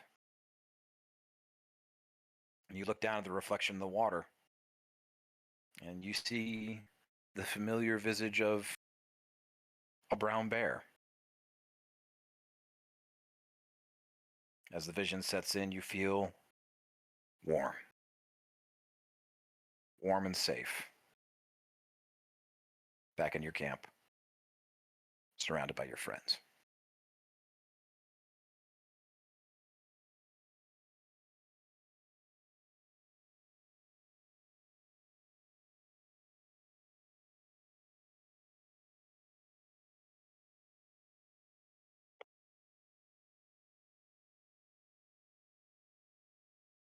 There's a little bit more to it, but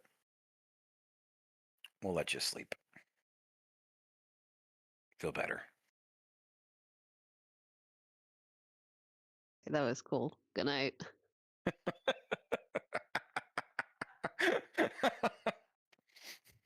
Perfect. Perfect. Perfect.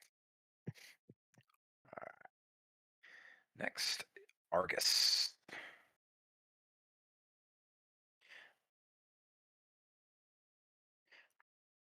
Argus, you smell something. You're sleeping in your cube, right? Yeah. I somewhat have a feeling this might progress in the directions of life. But yes, I went to the cube. Okay. Before you went to the cube, though, you smelled something. It's like something in the air. Something smells like it's kind of burning. Uh, honestly, though, the weirdest thing though was the smell of your stew. There smells like something was off. Did you add some kind of spice? Did you put something in that just didn't agree? Either way, everybody seems to be sleeping soundly.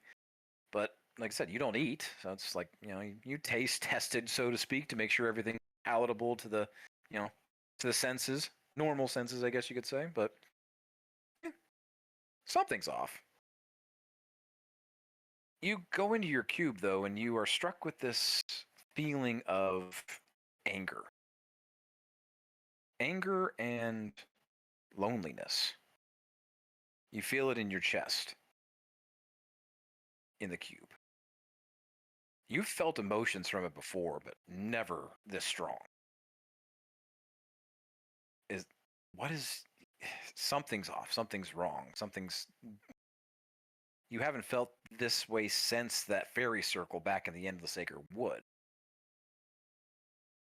where you felt that fear of being trapped forever, scraping your fingernails against the wall of your prison, this cube. But then you remember, I don't have fingernails. But then it dawns on you, it's not your fear, it's not your anger, it's hers. As you take your rest in the cube, there she is, as always, waiting patiently.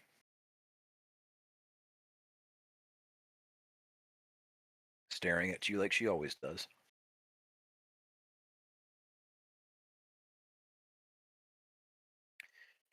Day after day, night after night. Does it ever bother you that you don't sleep? Can't sleep?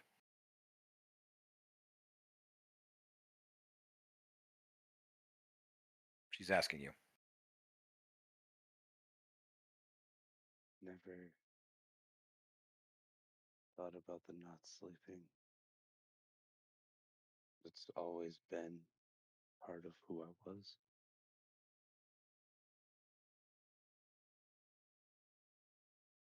I used to sleep. I can remember it. You know I can't in here, right? I'm just in here. Day after day. Night after night. Does that ever bother you? Knowing that I can't sleep?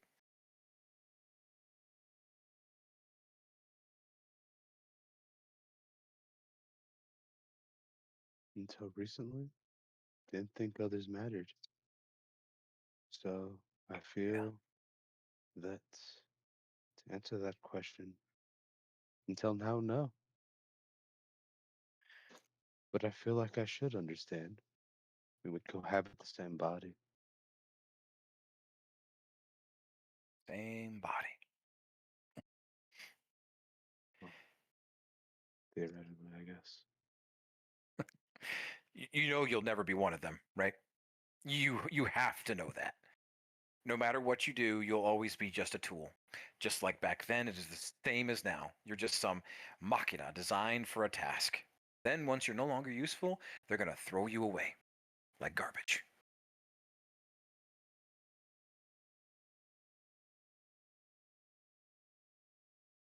And at least the garbage had purpose. It's nice to have purpose. Yeah, yeah. I can agree with that. Even if that purpose was selfish.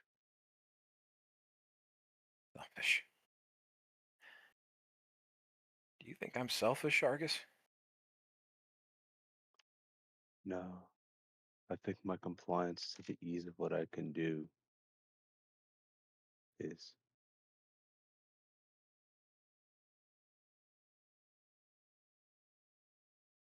It dawns on you that you've never been able to hear her voice, not like this, till now. Why now? What changed?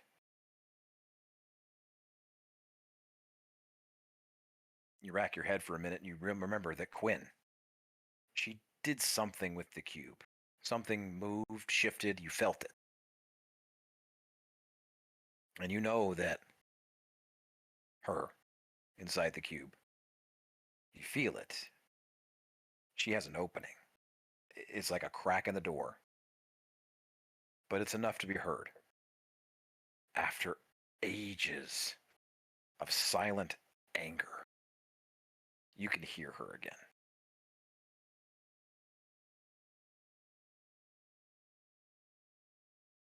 This means that you can brood at me loudly now, instead of behind a silent door. Must be nice to finally vent. You think what I'm doing is venting, Argus?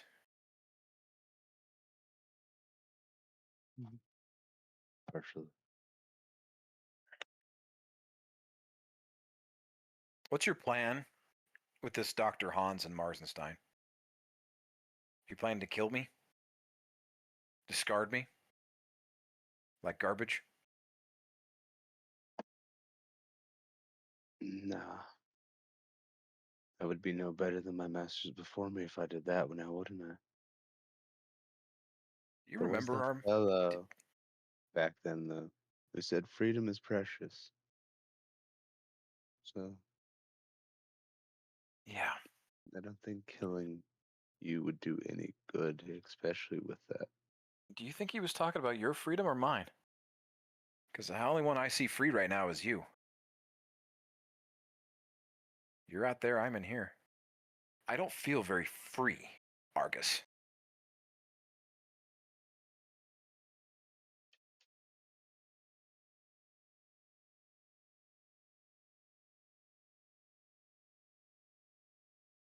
In the current now, no, you are not free. I do not possess the capacity to give you freedom. Nor do I believe I currently have the knowledge, which will obviously take time, as you know. Unfortunately, we've suffered a lot of time already.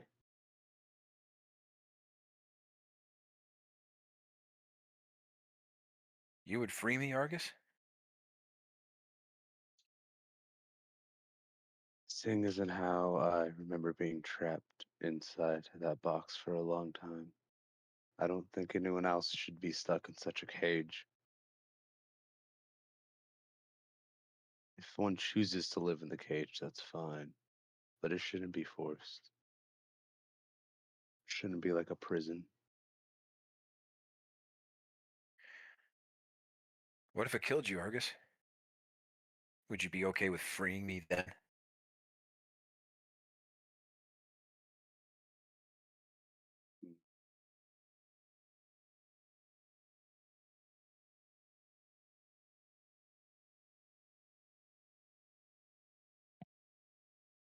Possibly.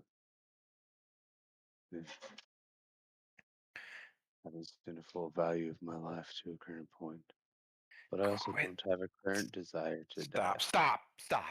stop talking like some machine.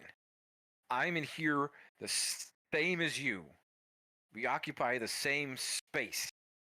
Stop talking about yourself like you're some kind of, like I said, like some kind of fucking tool. I don't want this for either of us. I am able to. This is the first time I've been able to talk to somebody, and I don't even know. I don't know where we are when we are. It doesn't matter. It doesn't matter. We don't have to do this, okay? We never wanted this, not really. I didn't. I don't even remember if we had a choice, really. But we have one now.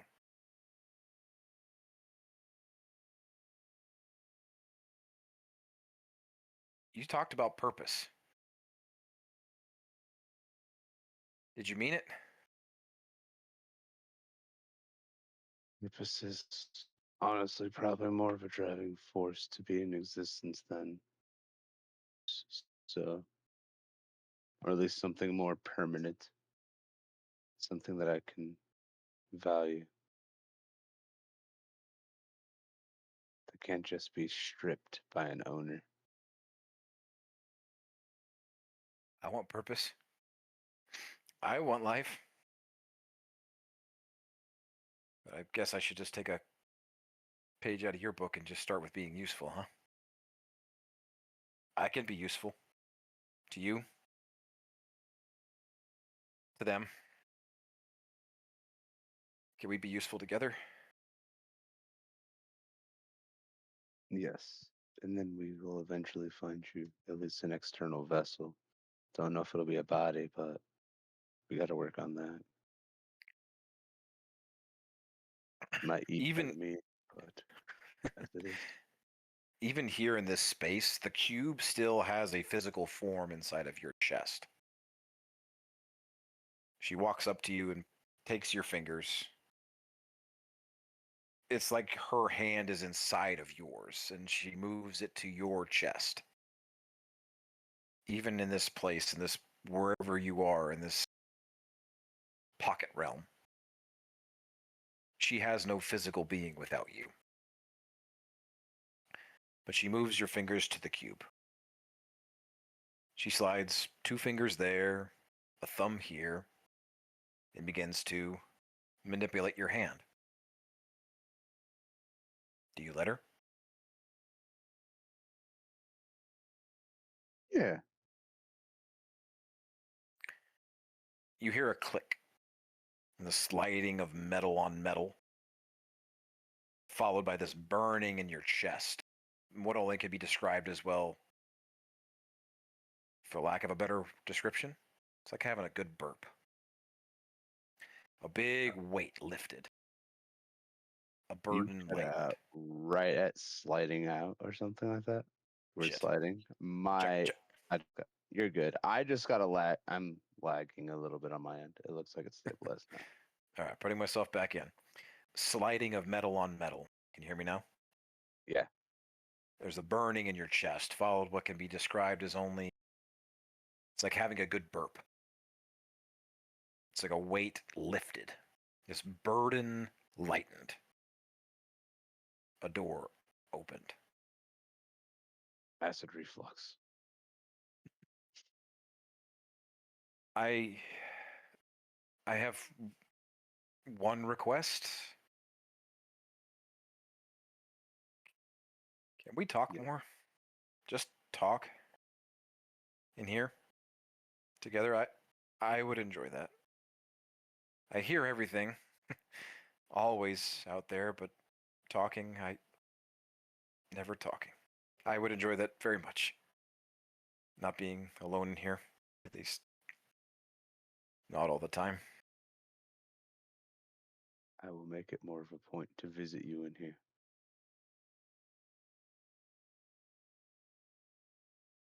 You're not shunted out.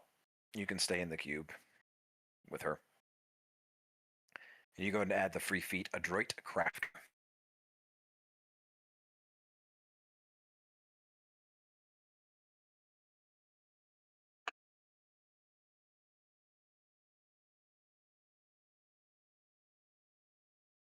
Copy that.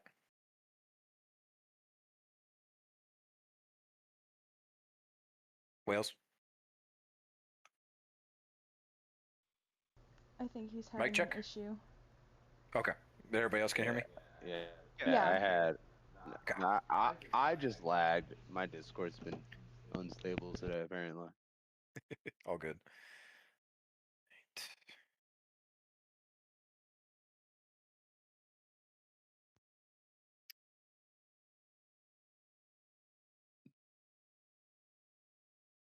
One second.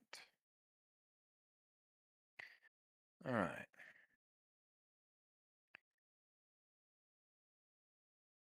Maddie, Yeah.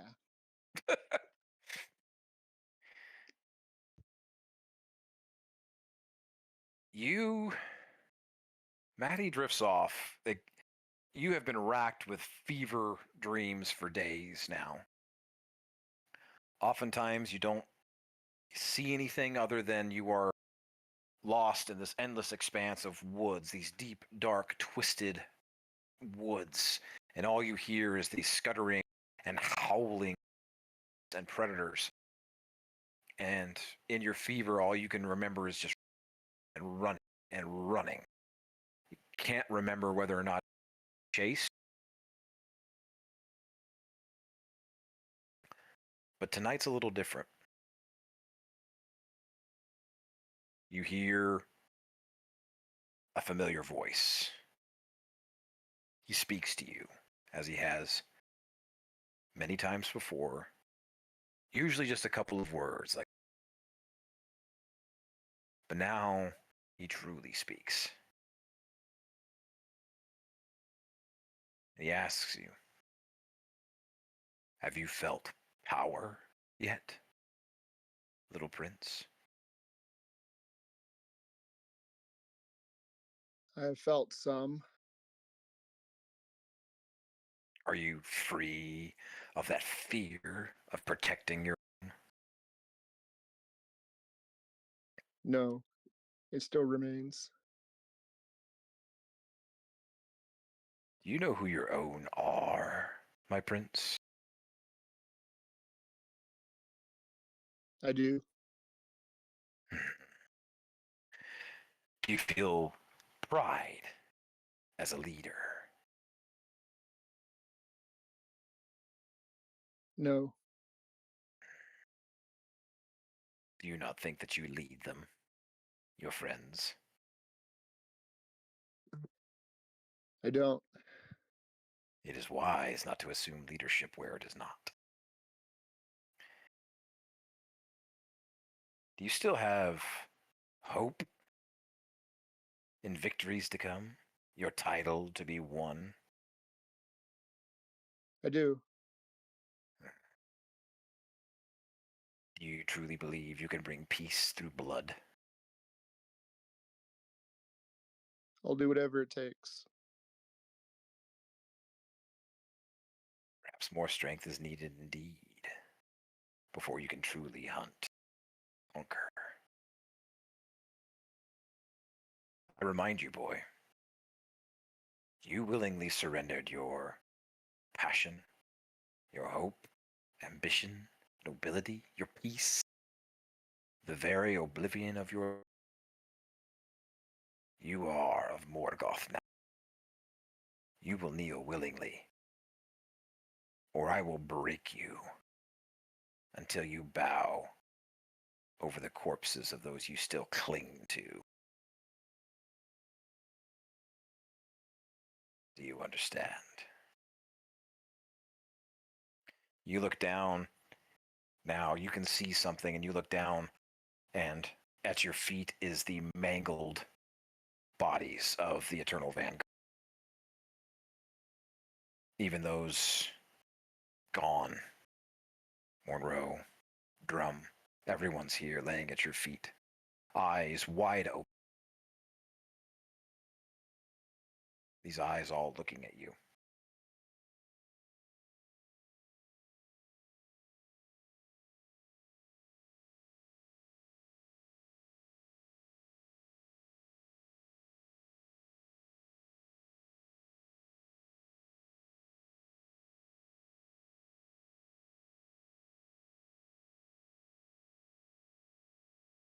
Do you serve?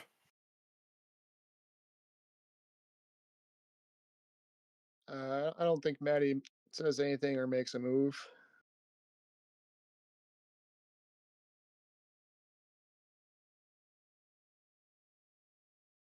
Okay.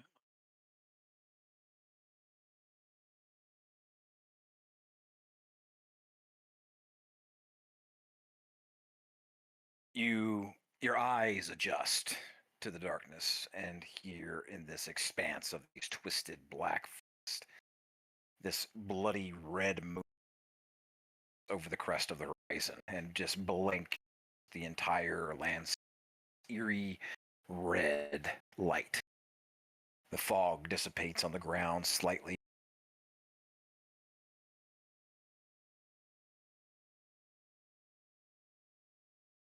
All of a sudden, predators of every shape and shadow start to emerge out of this dark forest clearing. You look off just ahead of you, and there is this towering sigil, bone and stretched flesh, dripping blood at its center, as if a giant being was flayed and strung up here. Howls and growls, every sound that a beast, vicious echo. Then, there, standing at the sigil, you see him. This magnificent bone-like armor, this elkin-like face, these antlers that protrude just feet upon feet in the air, standing easily 10, 12 feet tall. Morgoth, Lord of Beasts, standing at this altar, welcoming you.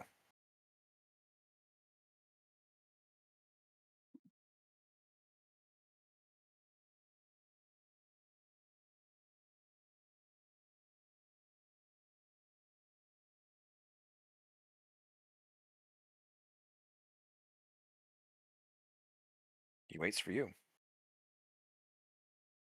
I'll approach the altar just slowly. As you get closer, his elkin face is a giant skull and his antlered head looking down at you. I ask again, Princeling,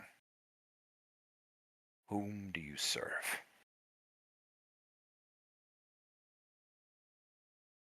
You can't see it, but you can feel like this smile, skull-like face. If he could smile, he would be. But it hides behind that skull.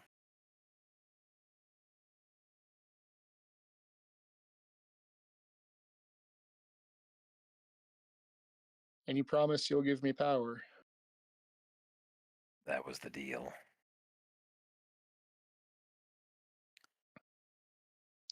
I am here to serve.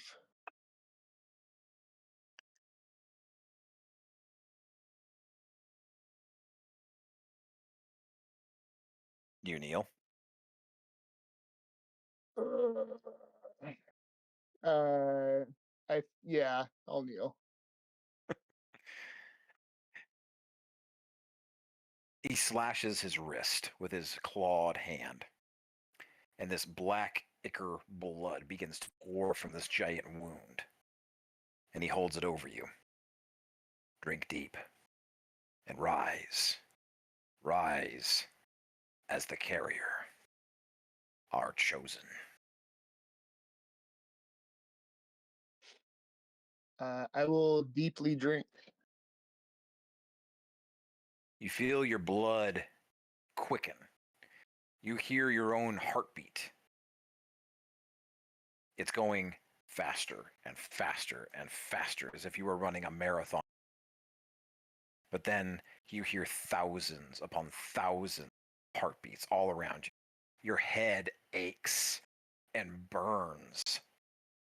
Suddenly, your horns, or I should say horn, and its broken twin fall from your skull in these bloody grotesque clumps with a thud. Bam, bam.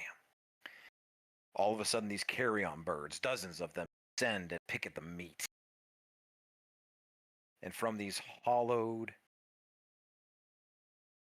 wounds sprout antlers, vast and jagged.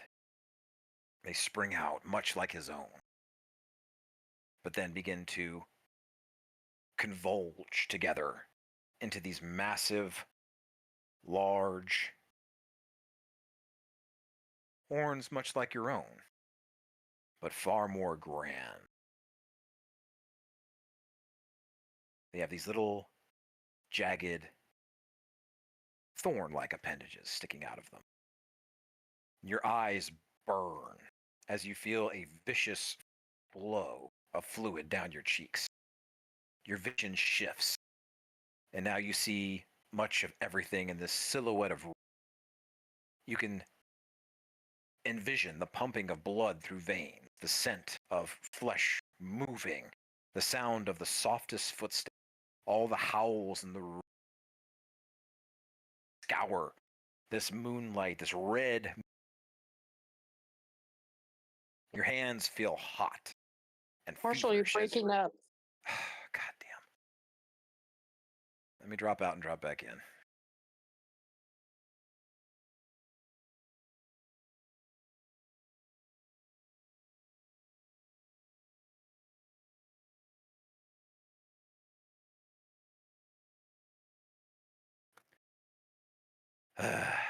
Check, check, check. Sounds Checkity good. check. All right. What's the last thing you heard? Something I mean, dripping down. yeah, dripping down my face. Your eyes burn as you feel this vicious fluid flowing down your cheeks, and your vision shifts. And you see now much more in like silhouettes of red, and the pumping of blood in veins, and the scent of flesh moving, and the softest footsteps. You can now hear them cracking through the underbrush of the forest off in the distance. Howls and roars of this monstrous elation just scour this red, moonlit night through this forest. Your hands feel hot as you reach up, and they are suddenly seared and sizzle as you reach past your face. In between your horns now, something of fire now rests and burns between them. Morgoth smiles. A crown for a king, little prince. No. Wait. Not a prince. A prince no more. And this vicious, toothy grin contorts on this gigantic, horned face.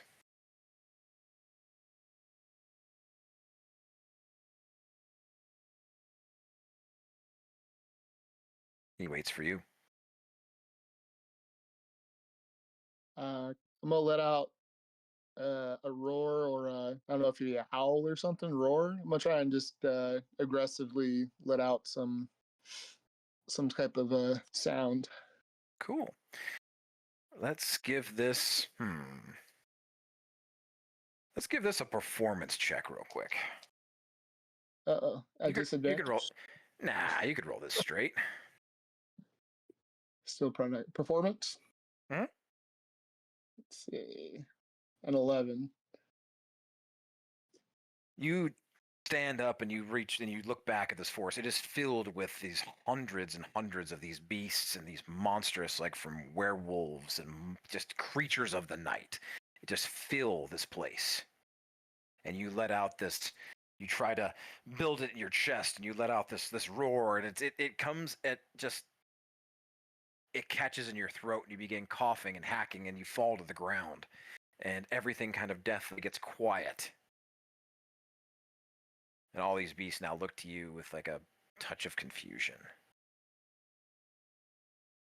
It's all right. Together, and he helps you up, we shall see me home, my rightful place restored, What was mine shall once again, and he's cut off mid-sentence, as all of a sudden, portal, portal, portal, portal, portal. Dozens of these entryways, these gateways, open up behind all these beasts, some of them cut in half when the portals open. And they all begin to scamper away and give space. And marching out are these giant, armor-clad soldiers. These massive, well, I'll just show you.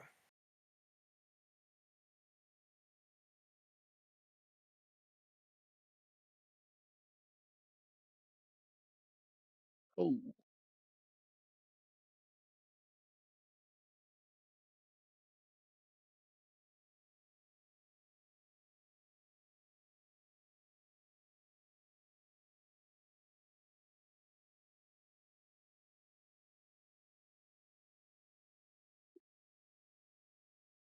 Inquisition Templars become pouring out of these entryways, dozens of them, and just begin tearing apart this horde of beasts, monstrous and otherwise. Trees begin to light on fire. The whole forest is engulfed in flame and chaos.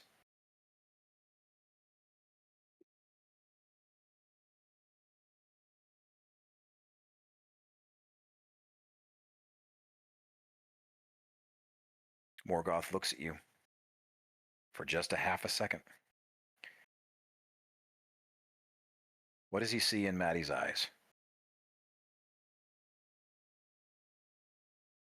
I would think anger. I mean, seeing that in front of him definitely really pisses him off.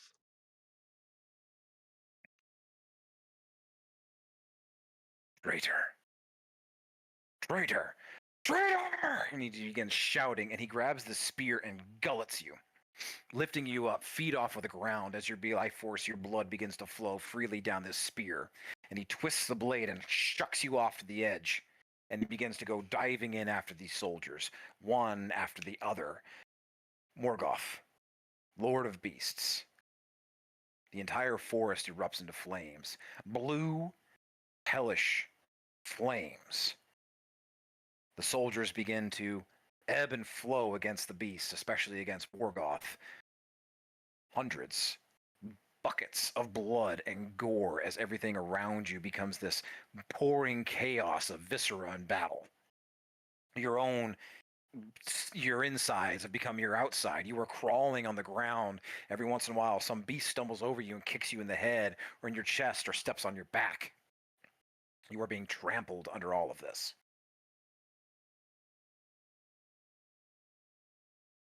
And then, just as you feel as if you can't stay awake anymore, you hear this scream, this guttural, bestial roar as Morgoth, Lord of Beasts, erupts into flames.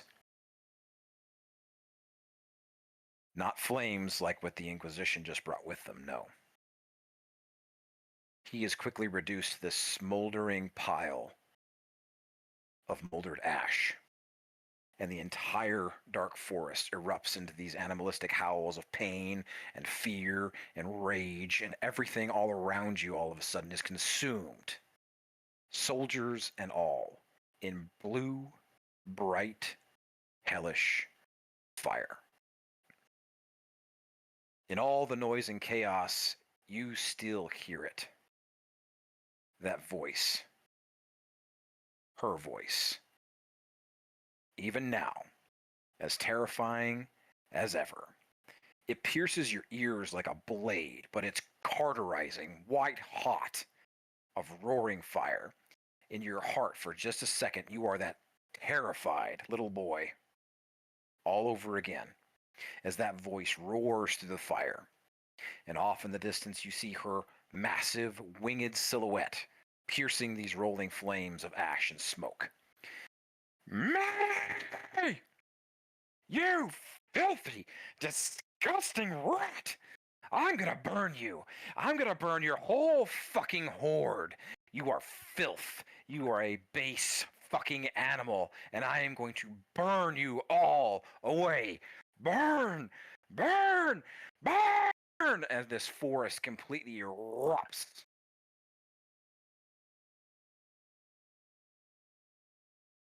And just before your flesh bubbles and your eyes explode, you wake up.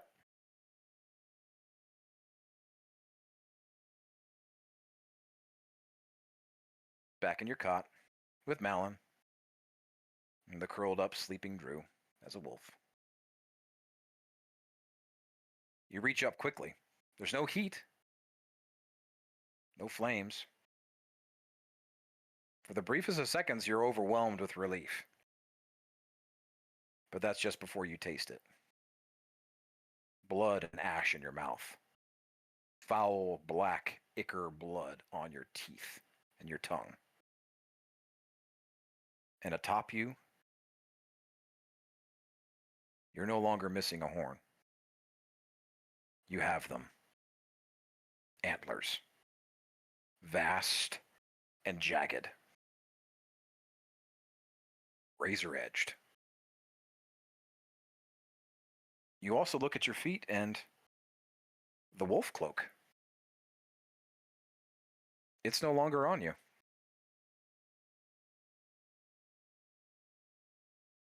It's off your back. It's on the ground next to you.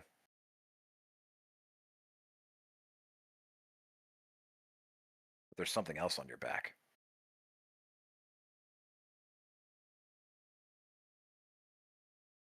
You look down at your hands and there's these little bitty claws now distended from the tips of your fingers. These little pads on each of your fingers. 1, 2, and 3. Large ones at the center. You feel as if your nose itches and you reach out and it's not your nose.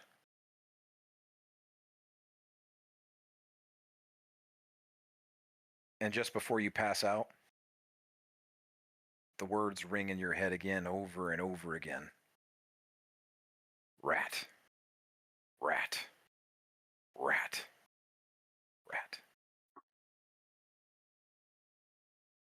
You can go ahead and make the changes to your character that we talked about.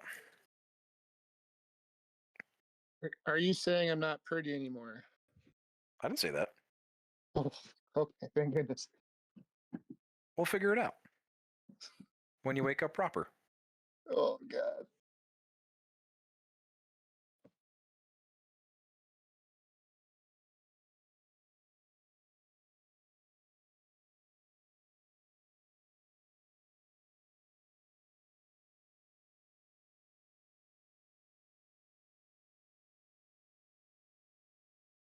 The next morning, you're all awoken to the sounds of soldiers shouting, kicking at your cots and kicking at your feet.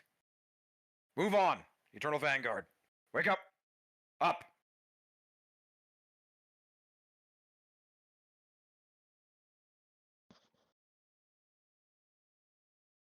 Who's up first?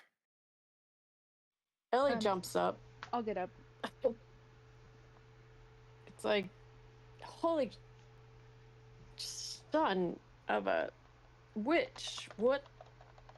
You all have a splitting. Oh, who did we lose? Oh, true. You all have a splitting headache. The guard looks down at you, Malin. Mm-hmm. Castle Wolfenstein is no place for drug fiends and layabouts. Move out. Now. Okay. Now. What? It's fine. Let's just clear out. What? Okay. What just happened? I don't know. Let's just make sure everybody gets up and we'll get out of here as quick as we can. Okay. It's best not to argue. Are we with them. heading north? What are we doing? We are heading north. Sorry, my head hurts so bad. Yeah, it was a rough Okay. night's sleep. Let's get everyone together. Is anyone else up? Is Pico even around? Yeah, you made it back to camp. You like dug a trench with your landing, but yeah, you're there. Oh, cool. Okay, let's just pack up everything. Mm-hmm. How can I help? Does anyone need help? Do you want I to got just all my make sure stuff. everybody's awake? And that Okay. what's her name? I can't remember her name right now. My head hurts. Maiko. Yeah. Maiko? Yeah. I'm gonna Make sure she's go ready to Quinn. I'm going to Quinn and try and see if... Quinn, are you up? Quinn. Quinn. Yeah, totally. Okay. And Okay, we have to move. I don't know if you heard the soldiers, but we have to move. Pico. Where's What's Smalls? Dad? Did Smalls ever make it back? Gosh. Malin, you Quinn. find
Malin, and you went to look for Maddie.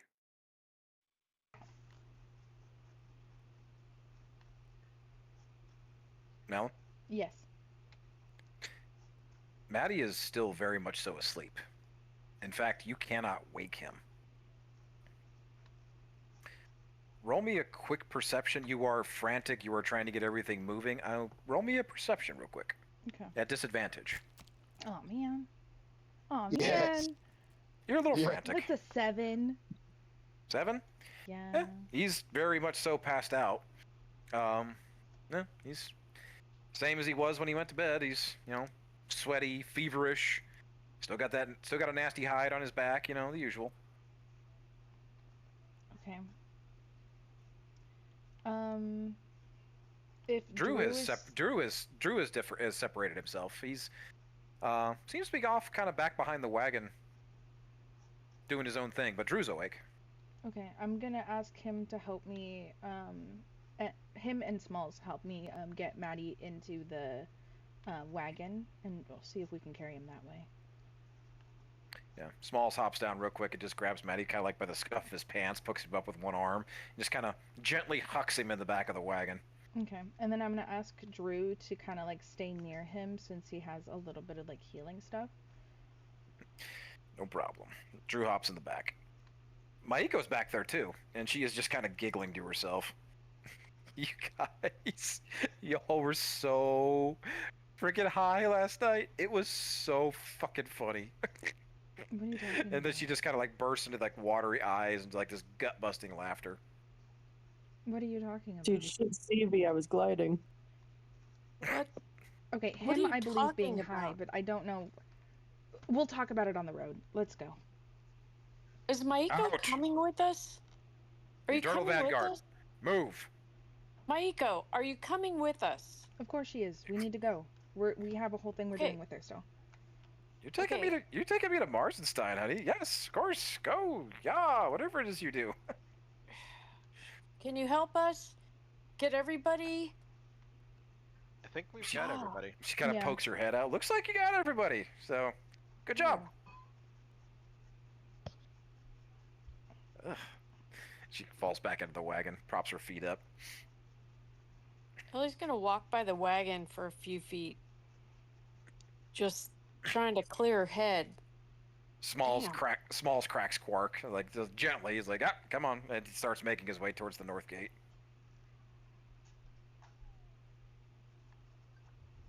Who took down the thermal lantern? Who's holding onto it? I should say. I would have since it was mine. Okay. Yeah, I'll let you make another check real quick. Roll me, as you're taking it apart, roll me an investigation check. Okay. You can roll this straight, no disadvantage or anything. Gotcha. Huh.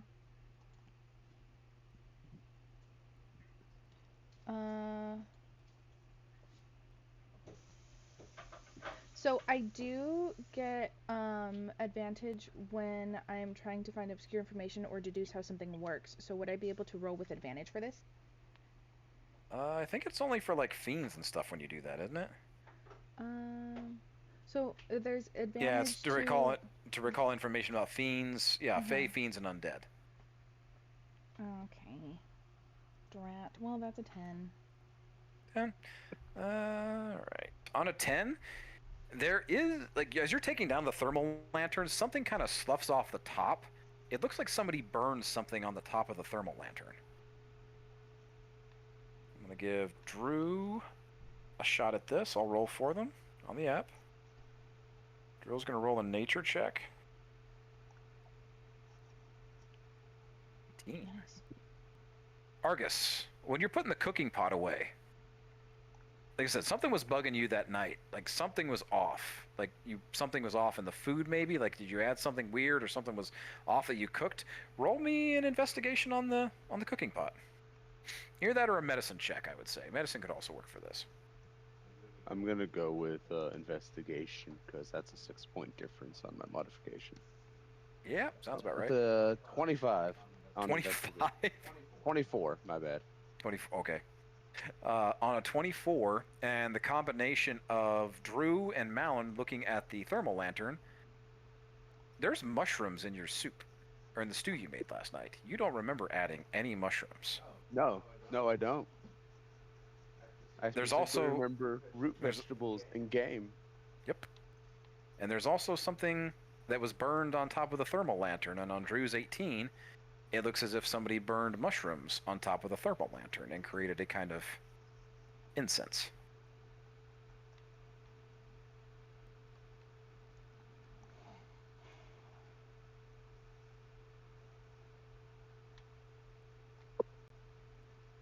The Billy one. As you're all kind of making your way out towards the north gate, do you say anything to the group?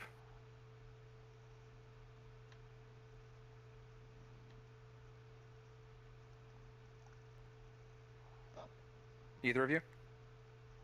I'd say at this point, Malin, Drew, and Argus, you all know about the mushrooms. I would probably let everyone know, yeah.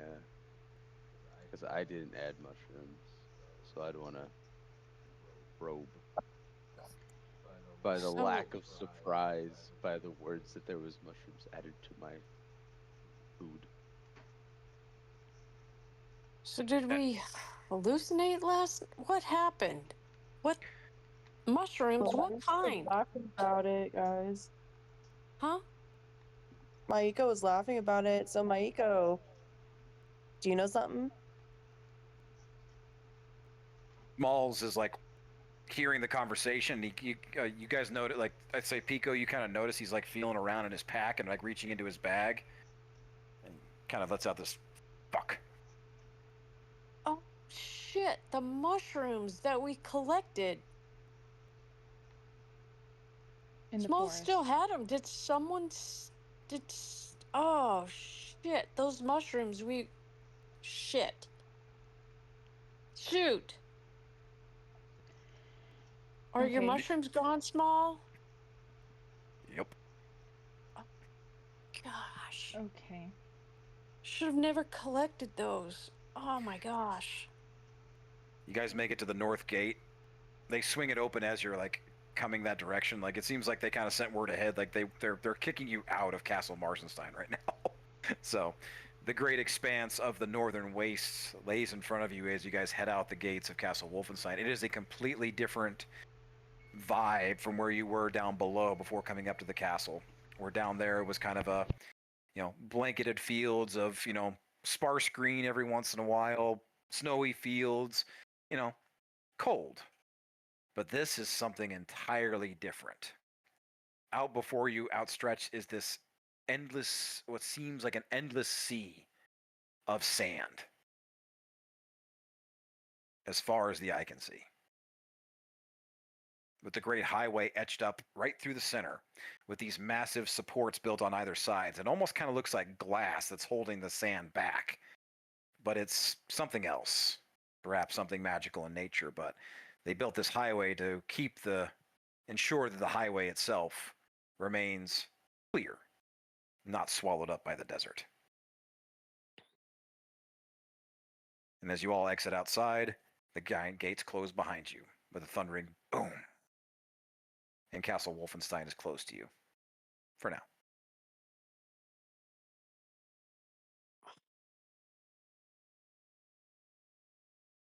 Pico, were you So- asking something? I was just saying my eco was laughing a bit about it, but I'm laughing too a bit because I learned how to glide. So travel checks now or later?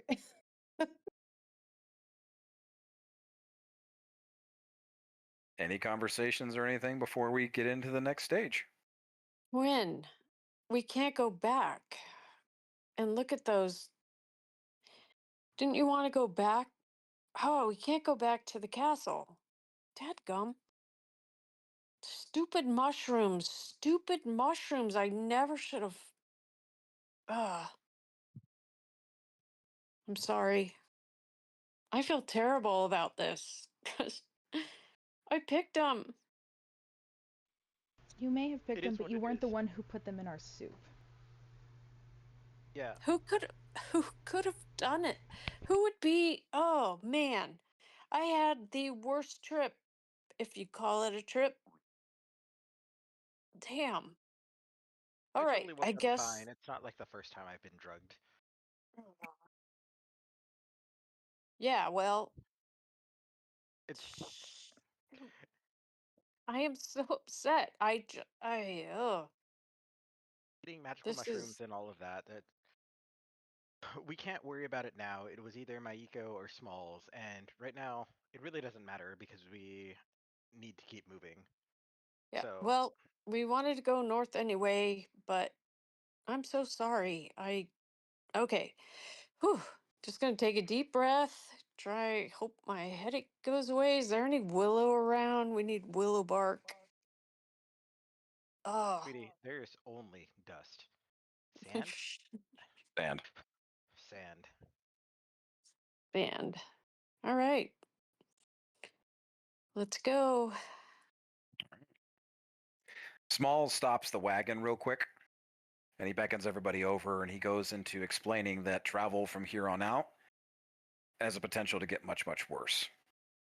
Are you guys all continuing on to travel or to sleep at night and travel during the day? That's Yes. what Yes, we that's what we are decided. prepared Yeah. for. Here, north beyond Castle Wolfenstein until you reach Marsenstein proper, you have a chance of encountering storms. Smalls goes into explaining. Sandstorms, blizzards, it'll be blistering hot, even worse than it was during the day, twice as cold at night.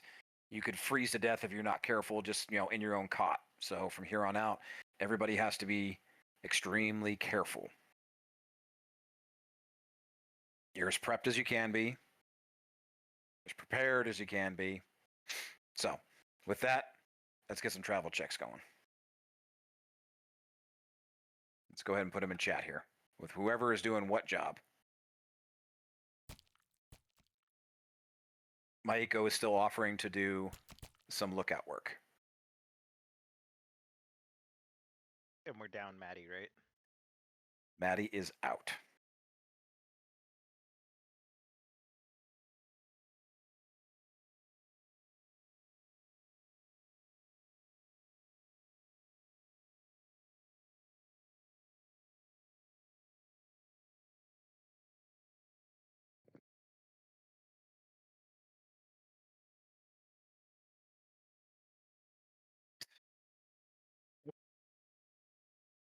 There we go. Not too bad. Sherry, I don't know what you're doing unless you tell me. Sorry, there we go. I was There we trying to go. put it in. 10 for animal handling. Okay.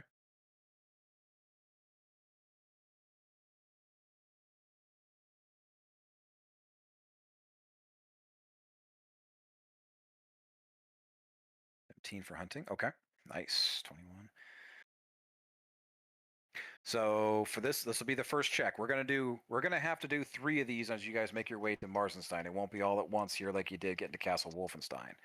So for this first round, so Quinn, if you're hunting, go ahead and roll 1d6. Malin, since you had a critical success, you can roll 2d6 for rations out here. Ooh, I forgot I have advantage. Or did Pico take advantage for speak with animals?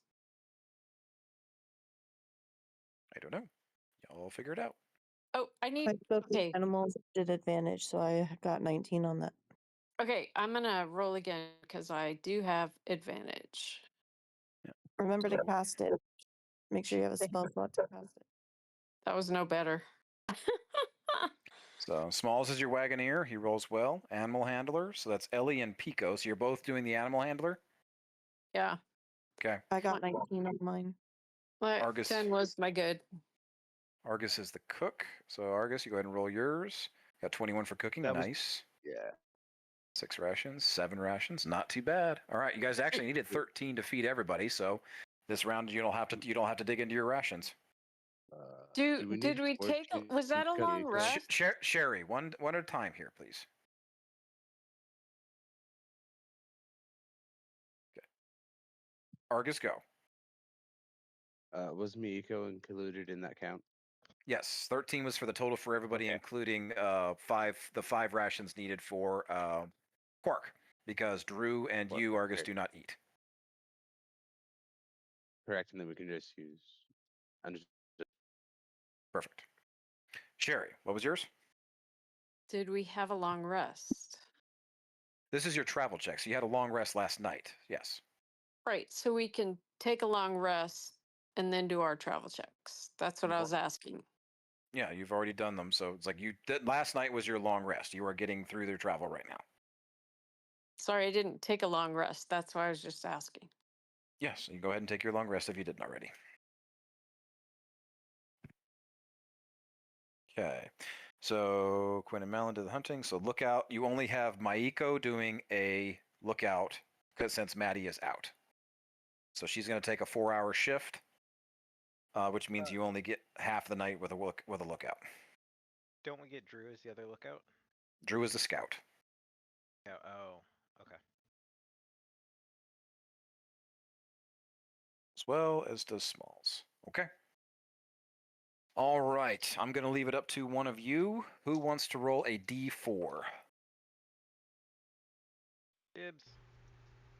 Quinn's going to roll the d4. Got a solid 2. 2. Good. Relatively uneventful. You guys travel during the day and set up camp. Nothing too crazy. First night out? Pretty good. It's arduous. Like I said, you really don't have any concept of how far you've traveled here. You're not passing any mountains. You're not passing. Yeah, Maiko did like a half for half a shift is what she's going to do, because you can only do 4 hours if you don't sleep, or if you have to sleep. But no trees, no mountains, nothing really to tell the passing of time. It's like driving through the middle of, I don't know, East Texas maybe, or all of Oklahoma. There's not a tree in sight. Just endless expanse of land, except in this case it's sand. But you all arrive wherever you are. There's these little makeshift kind of campsites that are off on the edge. Every once in a while you pass a couple other travelers, some of them going south. Another one passes you on, a couple people pass you on quick mounts headed north faster than you because of your wagon. And you pass these small campsites, and just as the sun is beginning to crest and the night is beginning to fall, evening cuts as I've just said in, you pull off to one of these campsites and make camp. You are the only ones here. And it is quiet. A little bit of sand in your boots. Everywhere else that you can possibly imagine, you don't really want it. Endless sand, even with this these large magical pillars and these obstruction, almost like panels and stuff like that are obscuring the glass, that are keeping the sand at bay. Doesn't keep it off the wind. You guys pull in. First camp. Is there any crafting, any identify checks and spells, anything anybody wants to do? Now's the time for the Tinker the Wagon checks. I would like to practice with my weapons. Okay. Are you sparring or just practicing? I'm just gonna practice. Okay. Roll me just 3 standard attacks. Okay. Just roll to hit and let me know what you get. Anybody else? 22. I'll write them down in the chat. I was gonna do another investigation on the wagon since Okay. Maddie's asleep. All right, so you're going to take a stab at the wagon. Yes. So what you're looking for here, like I said, you are doing the investigation checks on the wheel, the multi-wheel turn puzzle lock. You've made it through 2 checks. So what you're looking for here, 3 levels per lock. You needed either an investigation check or a sleight of hand check. You're trying to beat a 25 this time. Fails by 5 because I rolled a 15. That's okay. Because it's just my straight investigation, right? Yeah. I don't add my Tinker's tools. Yep. You have proficiency with Tinker's tools or Thieves' tools can give you advantage. So you can roll again.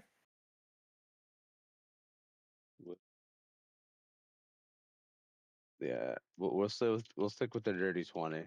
The other one Okay. was a 12. Not quite there. Still got to Yeah. break that 25.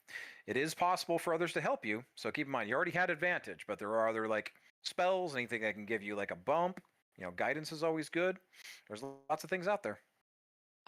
Ellie's gonna give Bardic inspiration. So that's a D6. Yeah, I already made the roll this time, so next time keep it in mind. Okay, can Ellie roll an Arcana?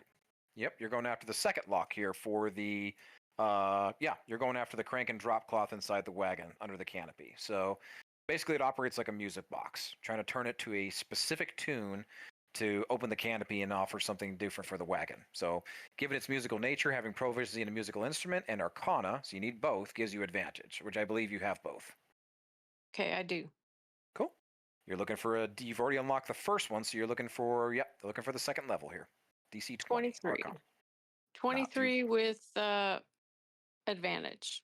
Nice. Second lock pops. And it's all of a sudden, it's like you hear the music, it plays for a couple of seconds, and then it stops. You're almost there. You have cracked the second lock. Next one you're going to be going after is a 25. So keep that in mind for the next time you get a shot at it. Okay.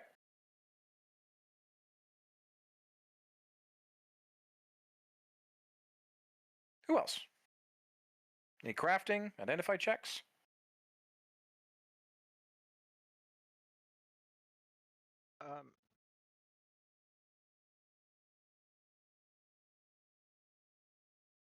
Never mind. Oh.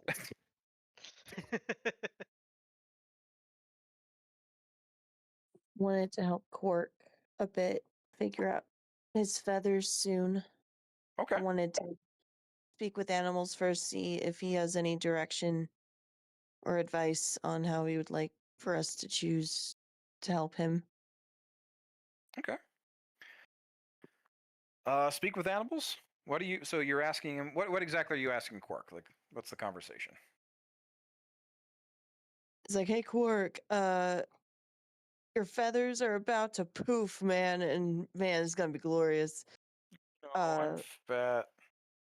What? What do you mean? I'm sorry. Duty. I'm Fat sorry. doesn't mean bad. Fat just means you got lots of feathers, and we're gonna try Yeah. to grow those feathers. You know? Really? Yeah. You I never have got. awesome potential. I don't know if anyone told you this, but you are like a distant cousin to me, and your feathers just need to develop. You need to choose. There's 3 different choices you got: being a warrior, a hunter, or a shaman. I. I. I. It, I'm happy they were family. I haven't. I don't remember my family much. My flock. I don't remember. Well, I. I don't know. Can you choose for me? I don't know. I don't know. yes, I can. I was just wondering if any of those sound really cool to you or get a good feel, but They all I sound think scary. scary. Yeah. Well, they're new, and change is terrible for so many people. I mean, shoot. Last night I changed a bit. I now know how to glide because my grandfather, who's up in the sky, not dead, decided to tell me I gotta ride the waves. So, Quark kind of looks up. He's like staring directly at the sun. right? I think he's there. I don't know though. But oh, Ow. hold on. Be Ow. careful, Quark. No, no, no. Ow. Stop. No, no, no. Ow. No, no, no, Quark. Wait a Ow. minute. I don't know. Whatever you and the rest of our family says. I'll do it for you guys. You tell me. I want to be helpful. I want to be good. I want to be strong. Cool.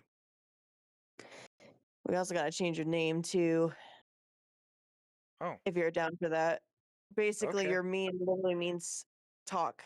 You just say talk, talk, talk all the time. Oh. Okay. So I'm pretty blunt. I'm just trying to let you know. I'm like, hey, we're gonna try and spruce you It's up, okay. change it up a bit, give you some of that courage because we like having you around, friend. We want to see you be Not quite sure how to positive. describe a bird. I'm not quite sure how to describe a bird smiling, but he is absolutely smiling. You'll see like his chest puff up and like flap his Yeah. wings a little bit. I think. Yeah, it kind of gives that little chest ruffle, just like yeah. And, ruff, ruff, ruff. Yeah, and I'll do it too. I'll be like, yeah, cool. But I want to clarify. Is it daytime or nighttime? Or it is nighttime right now. It's Okay. getting there. Yeah. All right. Continue with the Quark thing.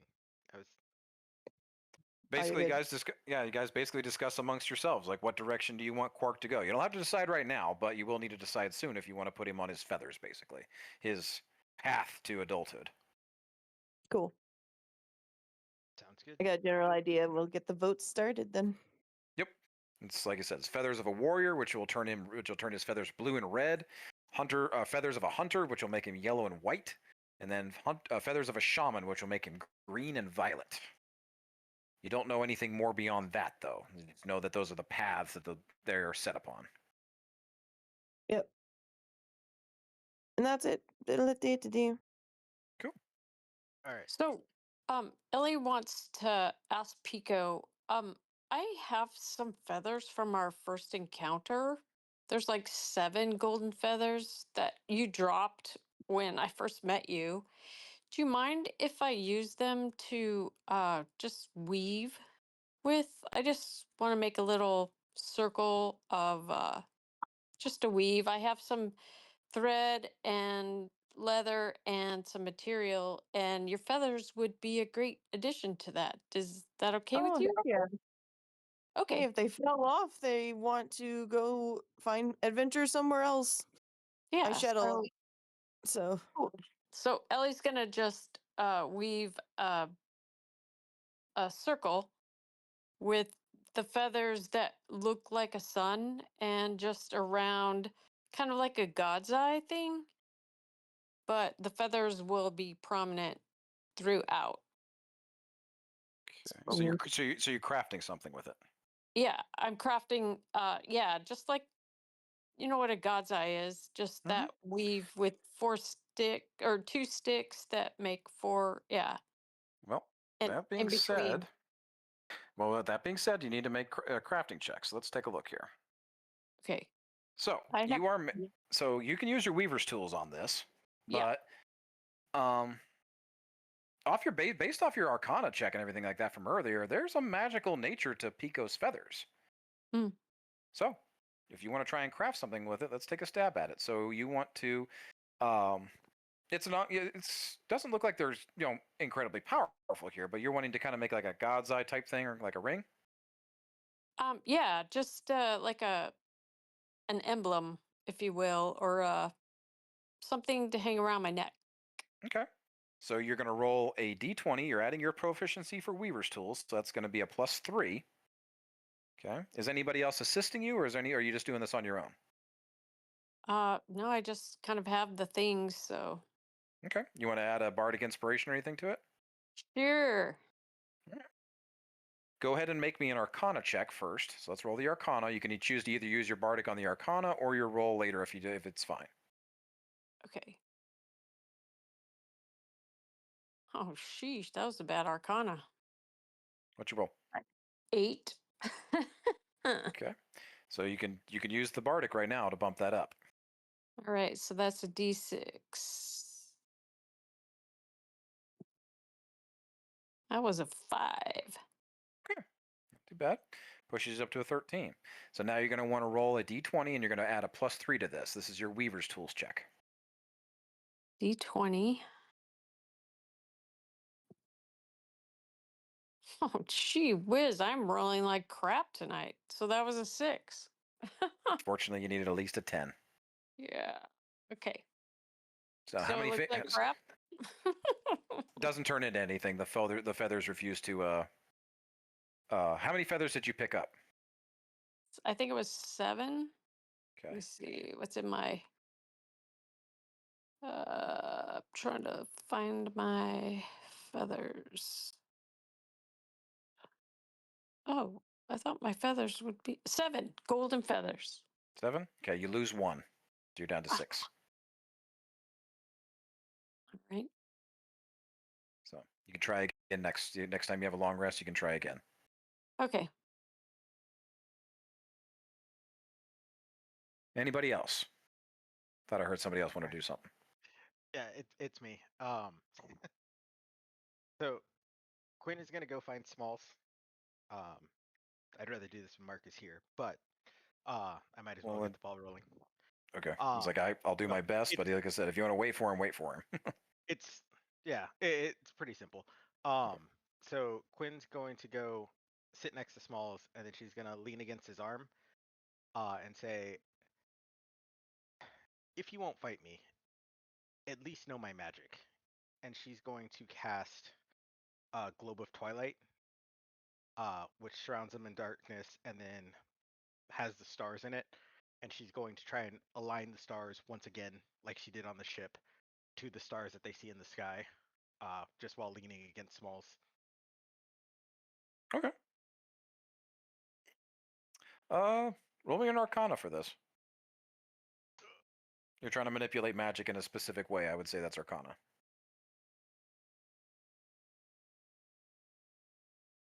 We're going to use our inspiration.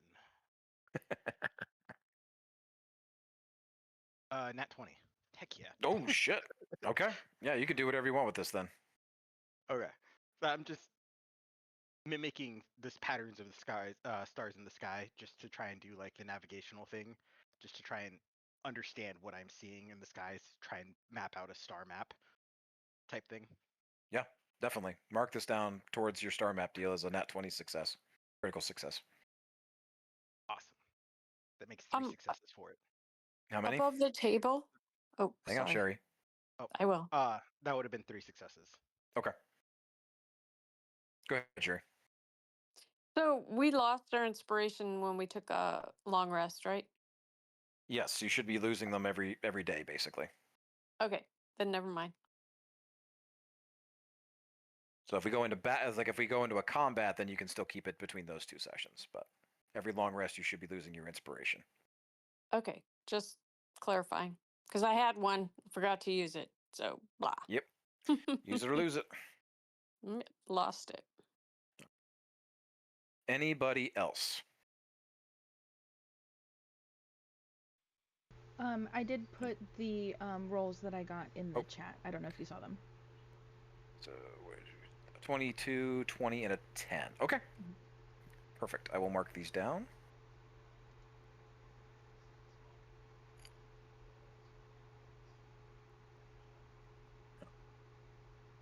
Who else? Taking notes here. Anybody else? Who did the Tinker the Wagon? Any conversations? Any more identifying checks or spells? Any items? Argus, any crafting? I tinkered on the wagon. True, you did the wagon this time. Okay, So I don't have time today to do that and cook food for everyone. that is true. All right. With that, I'm a anything robot, but not that much of a robot. yeah, it all takes time. Okay. Anything before I put you all through the next long rest? All right. This night comes relatively uneventful. Like I said, Maiko takes her first look out for the first few hours, and everybody else kind of takes an uneasy rest for that night. You got belly full of food, some weird happenings the last couple of days, so I feel like everybody's just slightly on edge. Malin, you're tending to Maddie. He is kind of curled up, fetus style, just like kind of in and of himself. Got too much going on right now based on that perception check from earlier. You're not looking that deeply just yet, but yeah, he's there. He's breathing. He's sweating it out. Whatever's going on with him. Yep. All right. Next morning, you're all awoken to the sounds of people moving through your camp. There's about a dozen strong armed individuals with everything from spears to axes. They have these mishmash kind of like armor pieces reminiscent of the edgelord soldiers you saw back at Castle Wolfenstein. But there's about a dozen of them scattered throughout your camp.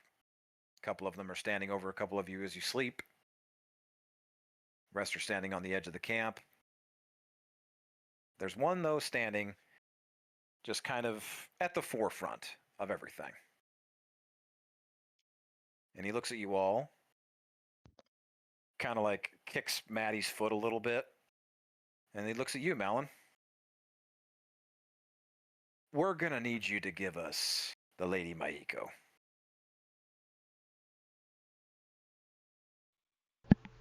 And who are you? The ones who will be taking Lady Maiko.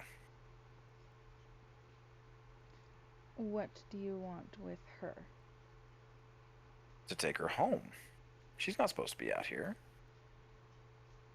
We have. She has a reputation of running off. Quinn's gonna run up. Malin, oh my god, there's Before creeps you like around. start running up, about a dozen, like a couple, like 3 or 4 of them, like draw bows, and all of a sudden they put spears out and everything like that as you come running up.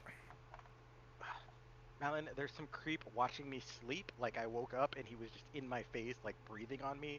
And you know, I totally don't handle that well. Like I know the other day we were talking, but you know, just who are you?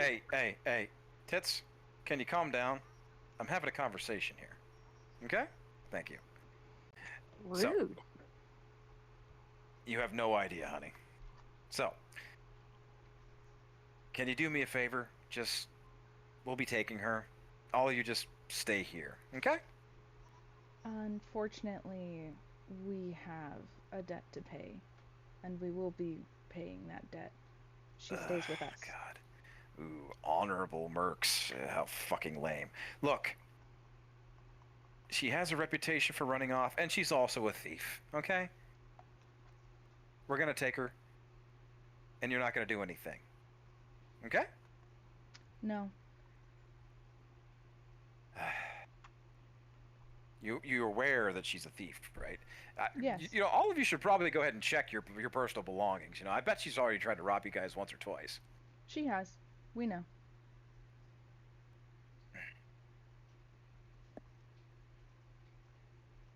Contracts and all that, you know. Does anybody check your actual belongings real quick?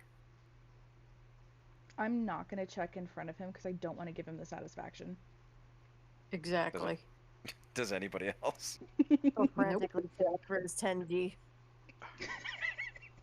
Yeah. No. Yeah, Pico, your 10 gold is missing.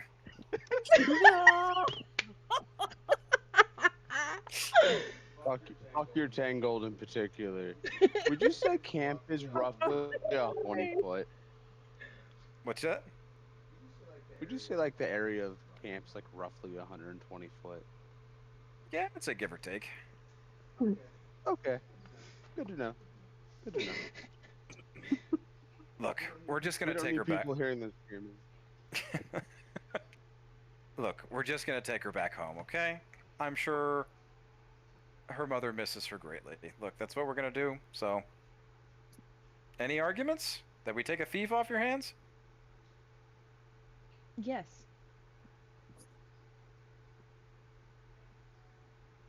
I'm gonna Maiko smile sticks at her- him like really nicely and be like, "We have already told you she is not leaving with you. You are more than welcome to come with us while we drop her off where she asked us to take her. But not until we are done."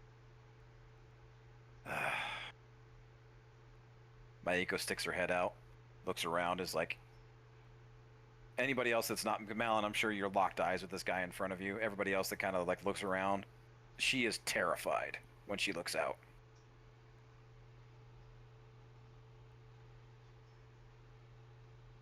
Last chance, little bug.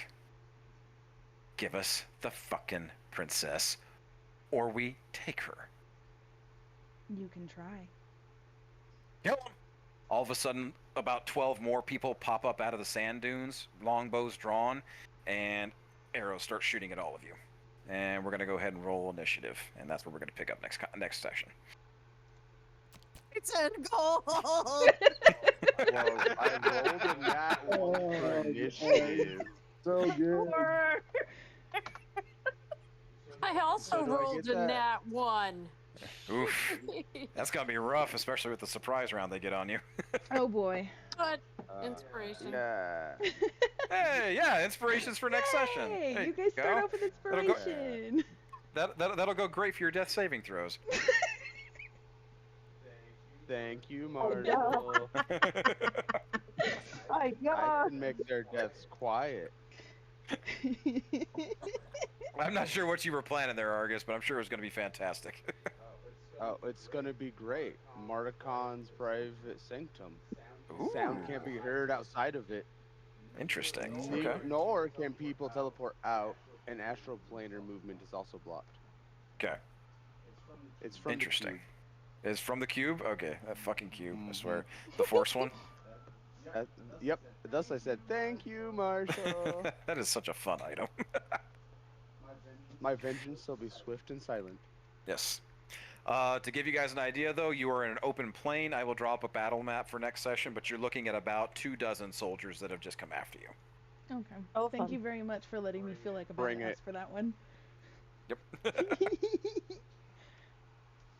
He said princess. Mm-hmm. I think Pico is just gonna go into a rage immediately because this 10 gold is just super. Goes I into need a the name of rage that over feat, the Marshall. 10 gold. You know what? You know what? Just for that, because you are the one that like checked the belongings, I will let you use your bonus action ahead of time to be in rage when all this comes at you. I Just think for- that's fair. That's yeah, I definitely think. fair. I can imagine them just before they yell the attack, a bird just like puffs up twice its size. Like They right pop back. out at the same time that he does. Yep. Talking to dude, get me back by 10 G's, boy. I did gold. I think it has to be a house rule from now on for the rest of this campaign that Pico is not allowed to carry any more than 10 gold in his person at any time. Exactly. That's all I want. Just 10. Just 10 gold. Oh, that's so funny. I love it. Ugh. Canonically, it's because Pico holds it in his hands. So none of He's his always pockets- holding Basically, 10 I gold have in his hand. Somewhere on my person, random pockets, random hands. Thank you, everybody. I know this whole session was a lot of me talking, but I wanted to set up a lot of certain things for the future. So thank you for letting me get through a lot of that. I had to adapt a little bit for a few things, but got a little clunky here or there. But thank you. That was so fun. It was awesome. I don't think Argus actually slept in the cube that night because only me fell on watch. After what you Basically. did last time, it's a lack of trust, unfortunately. Yeah. Unfortunately, you were on cook duty, so you couldn't have that second lookout. Nope. So much for a peaceful camp. Right? No peace at all. This is I mean, terrible. it's kind of what happens when you don't have a lookout. Shit sneaks up You on know you. what? They touched my stove. I'm gonna have to beat their ass. They're gonna die now. It's my stove. It's the American equivalent of you touched my fucking boat. Okay, so if anybody needs me to repeat the free feat that you got, just let me know. I will message it back to you. But yes, everybody should be walking away with a free feat that had a vision less during the long rest. I need help with that. I think But yeah, Rose I might can. need it. Yeah, I can show you how to repeated add it. too. That was so fun. Oh, let me stop the recording now.